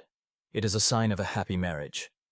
Before fleeing, he gave her a special flower as a symbol of a wedding just for the two of them. Ashbark realized that Kago was a true priest. After that, the boy suddenly felt a strange courage. He reminded the boys once again that he left them letters, and now he was setting off on a journey. Saying goodbye was not easy. They could no longer stay here. Things were only getting worse. Kago did not believe they would ever return here. Margot said he was going to overthrow the nobility, but in reality, Kago doubted that was possible. He hoped that the boys would take care of themselves and be happy, and he would protect Urena. Wolves ran alongside them, and Urena was happy about it. Whoever asked her what Margot gave her, the girl answered that it was a means of self-defense. A slingshot. If you add some special feature to the stone, it can become a real weapon. It seems Heinrich collected them because she received the slingshot from him. Kago was almost sure that Heinrich was hunting him, and he did not think he would ever regret his decisions. That potion was not supposed to appear in public. Now everything hung by a thread. Kago decided, there is nothing better than setting off on a journey where you don't have to think about such things. He took it as a good opportunity, and decided to see the positive. After all, they were going to Tirana. Traveling at night on unfamiliar roads was dangerous, even with the help of the wolves. They could not relax and decided to make a stop to rest. Sometimes for Kago, it even resembled a honeymoon. Their wedding ride on horseback under the starry sky was very romantic, but the place where they stopped was so open that everyone could see them. And the cart had no roof, but Kago had 3,000 gold coins, so with that money he could buy a covered cart. He wondered if the other boys were looking at the moon now, and fell asleep next to Urena. The next day, suddenly birds flew out from behind the trees. Kago immediately became alert because he heard a strange sound. It turned out to be a cockatrice monster. Urena wanted to cover him, but the boy objected. It was too risky. She needed to move away further. He realized that now he was not alone, and they could survive together. The monster had not noticed them yet, but just in case, he decided to assess the situation, and new information appeared. Kago used his spell to summon wolves and ordered them to attack the cockatrice and eat it. Now the monster could not attack because it was restrained. Next time he would use a poisoned arrow to definitely kill it. And indeed, it worked. Now it remained only to finish off the monster. His summoned creature had already attacked the monster, and now the cockatrice would also release a poisonous breath. The boy shouted to the blue wolf to retreat, but the wolf did not have time to do anything. Kago realized that things were bad, but Urena came to help. They attacked the monster together. Suddenly Kiko raised his level, But he was not in the mood for that. He poured detox potion directly into the wolf's mouth. He thought it would help, but nothing came of it. They dug a grave for him, and Kegel buried him himself. He thanked him for protecting them and wanting to be with them until the very end. He did not feel weak, on the contrary. He was filled with strength, as if it was a festive return of a hero. Henry was dissatisfied with the reports from the bandits, who had already failed the task twice, and the guys managed to escape. He got angry and asked what was going on at all. He did not need excuses, he wanted results. Then they began to explain that, according to the hired mafioso Johnny and his gang 7 Devils, some man named Kigo was very dangerous. If that happened, they would capture Kigo and Yorina, tie them up and bring them to him. They would sit at Heinrich's feet. He laughed in response and advised not to pay attention to this, but to focus on the main business. The man rang the bell, a servant came, and he was told to call the captain to the office. He also added that the captain should gather about 50 people and assured the master that he could be relied upon. Henry thought that since Jill would be there in person, Kigo was unlikely to stay alive today. If they took his girlfriend hostage, he would have no choice but to make a potion to restore body parts. Moreover, he had already arranged with the Church Inquisition for a special torture chamber. He would make the guys regret everything, and they should no longer count on a good life. But, as with the dagger, someone would definitely rise anyway. They had completely seized power in the city council. They even managed to win over a very influential master of the Adventurers Guild, Schulag, to their side. Now Heinrich felt that he was no longer a toy in his father's hands. Executing or imprisoning them would be difficult because it would ruin his reputation. But he could at least expel his father's aides from Leicester. After that, house arrest would help solve the problem. Hans decided that for starters, Donnie and others could drive his father's assistants out of the city. That day, Kago sent a letter to each of the guys. He wrote that reading other people's letters was strictly forbidden. In the letter to Margon, he admitted that maybe it was a bit strange, but he was writing to him specifically. Kago informed that he planned to overthrow Henry, but hoped Margon would not take it too seriously. Everything would be fine with Urin. If problems arose, they would just flee in the opposite direction. When he first came to this world, Margot gave him weapons and armor for free, and he was very grateful to him for that. Without this help, monsters would have killed him long ago. After that, he started visiting Margot at every opportunity. It was a bit annoying, but at the same time fun because he understood that he himself was sometimes reserved. He appreciated that Margot was always nearby and tried to support him. And although he said nothing, he felt that this helped him survive. The man asked Margot to take care of everyone in Leicester, especially the adventurers, because their lives depended on the dragon's anvil. He sincerely wished happiness to her and Sarasa. He also wanted Sarasa and Elsa not to find out about his worries regarding returning to Leicester. He did not like to talk much, so he left everything as it was and hoped Margot would understand him. Crumpling the letter, the man wished Kigo to take care of himself. Then there was also a postcard to John, in which Kigo wrote that he felt uncomfortable talking about this in person. He told Margot that he felt like he would never return to Leicester again. That was why he wrote to John. Kigo believed he owed him. After all, together they defeated the basilisks, and he would never have managed on his own. It was difficult, but when everything succeeded, he felt great. When he fell in love with Saris, he felt so exhausted and depressed that he did not even know what to do next. But he was genuinely happy when he met Elsa. Now he was going to head north, to the city of Tarrant, and then planned to travel further and protect Urina until she was safe. A man must take care of the woman he loves, and he understood this well. He apologized and honestly admitted that he would gladly stay with them forever. But circumstances did not allow it. So he asked to take care of everyone, and of Leicester, and assured that there was nothing to worry about. With Urina, he would definitely be happy. And finally, he asked not to get involved in unnecessary adventures and not to make Elsa cry. On the contrary, to make her happy. And also, not to tell Sarasa and Elsa that he might not return, because they would definitely start discussing it. His little house in the forest would come in handy for them if they needed to go there. Let them use it. He could live with Elsa, and he left the key with Sarasa and said goodbye to him. John said he would definitely help and wished good luck on the first big adventure. Kigo also wrote to Sarasa. He wrote that maybe she was worried that he would not be able to return to Leicester, but he promised that he would definitely return, and Ash, whom she cared for so much, would miss her. When he first came here, she made a deal with him for her own sake. When he still did not understand what was good and what was bad, it was she who kindly introduced him to the Adventurers Guild. Without her, he would not have survived long ago. He also told her that the raw sea urchin he ate yesterday was actually an egg from the nest of a water monster. He wanted to treat Juno and Elsa with it, but probably would not be able to do so soon. These eggs are in the river where he usually goes, so she can ask Margot and Juno to bring them to her. Their weakness is lightning, and he also asked to tell them to be careful with the spikes. They attack the enemy every 3 seconds, so he wrote so much that it is even hard to retell everything, so he leaves it without abbreviations. Eliza always treated him well, so he would definitely return to Leicester to find out how she was doing. She can use his little house whenever she wants, together with Juno. He does not mind if they stay there to live. Juno always pulls towards adventures, and he would be grateful if Eliza looked after her and did not worry too much. Eliza always cared about Ash, and he was sorry that now they would not meet for a very long time. But that was fate. The girl showed the letter to Juno, and he said he understood what she had written. Kagu wished them happiness but did not intend to say goodbye. Juno told Elizabeth that he would sometimes help with cleaning and spend time with her.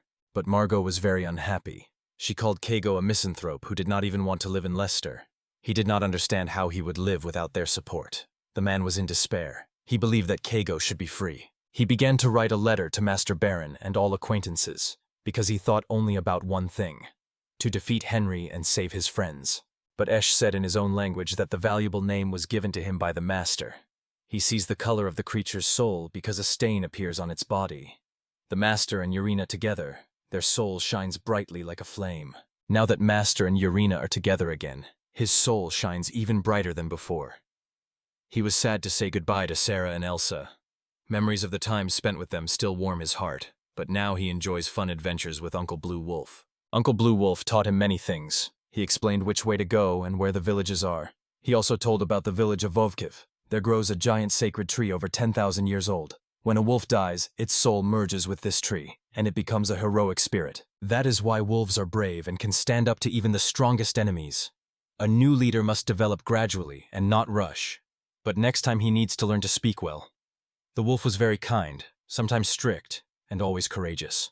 But Cocatrix still killed him, and together with his uncle's friends they performed a requiem for Wolverine. His soul rose to the sky, shining with warm light, and returned to his body. The wolves said that Master Kagago was very strong. He even defeated Esh's mother, who was their mentor. He knew about it only superficially. He barely remembered his mother, only that she attacked the Master, and he defeated her. That was all he knew. Esh was an ordinary wolf, like all the others. He believed that the laws of the jungle were normal.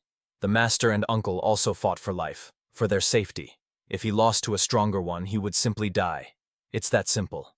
Therefore, Esh did not intend to consider the Master an enemy of his mother. He is not only strong, but also kind, and moreover has a very good soul. That is why he will continue to fight for his mother and uncle who are watching Esh from the tree. He will also fight for the Master. The wolves see that the little one has become stronger and understand that they have done everything they could for him. After the boys left the place where they buried the blue wolf, they moved on to the city of Tirana. After some time, they finally arrived. According to Urena, traveling performers often come to this large city, but they must be careful not to leave any traces. The girl looked tired, and it was not surprising at all. They had already spent several nights in the wagon, and now they had reached one end of the road. It was still unclear how much farther they had to go, so he decided to let the girl rest a little. He paid the boy to watch their belongings and buy the necessary small items. The boy promised that everything would be ready by morning. Their apartment had a kitchen and a shower, and the room was very cozy.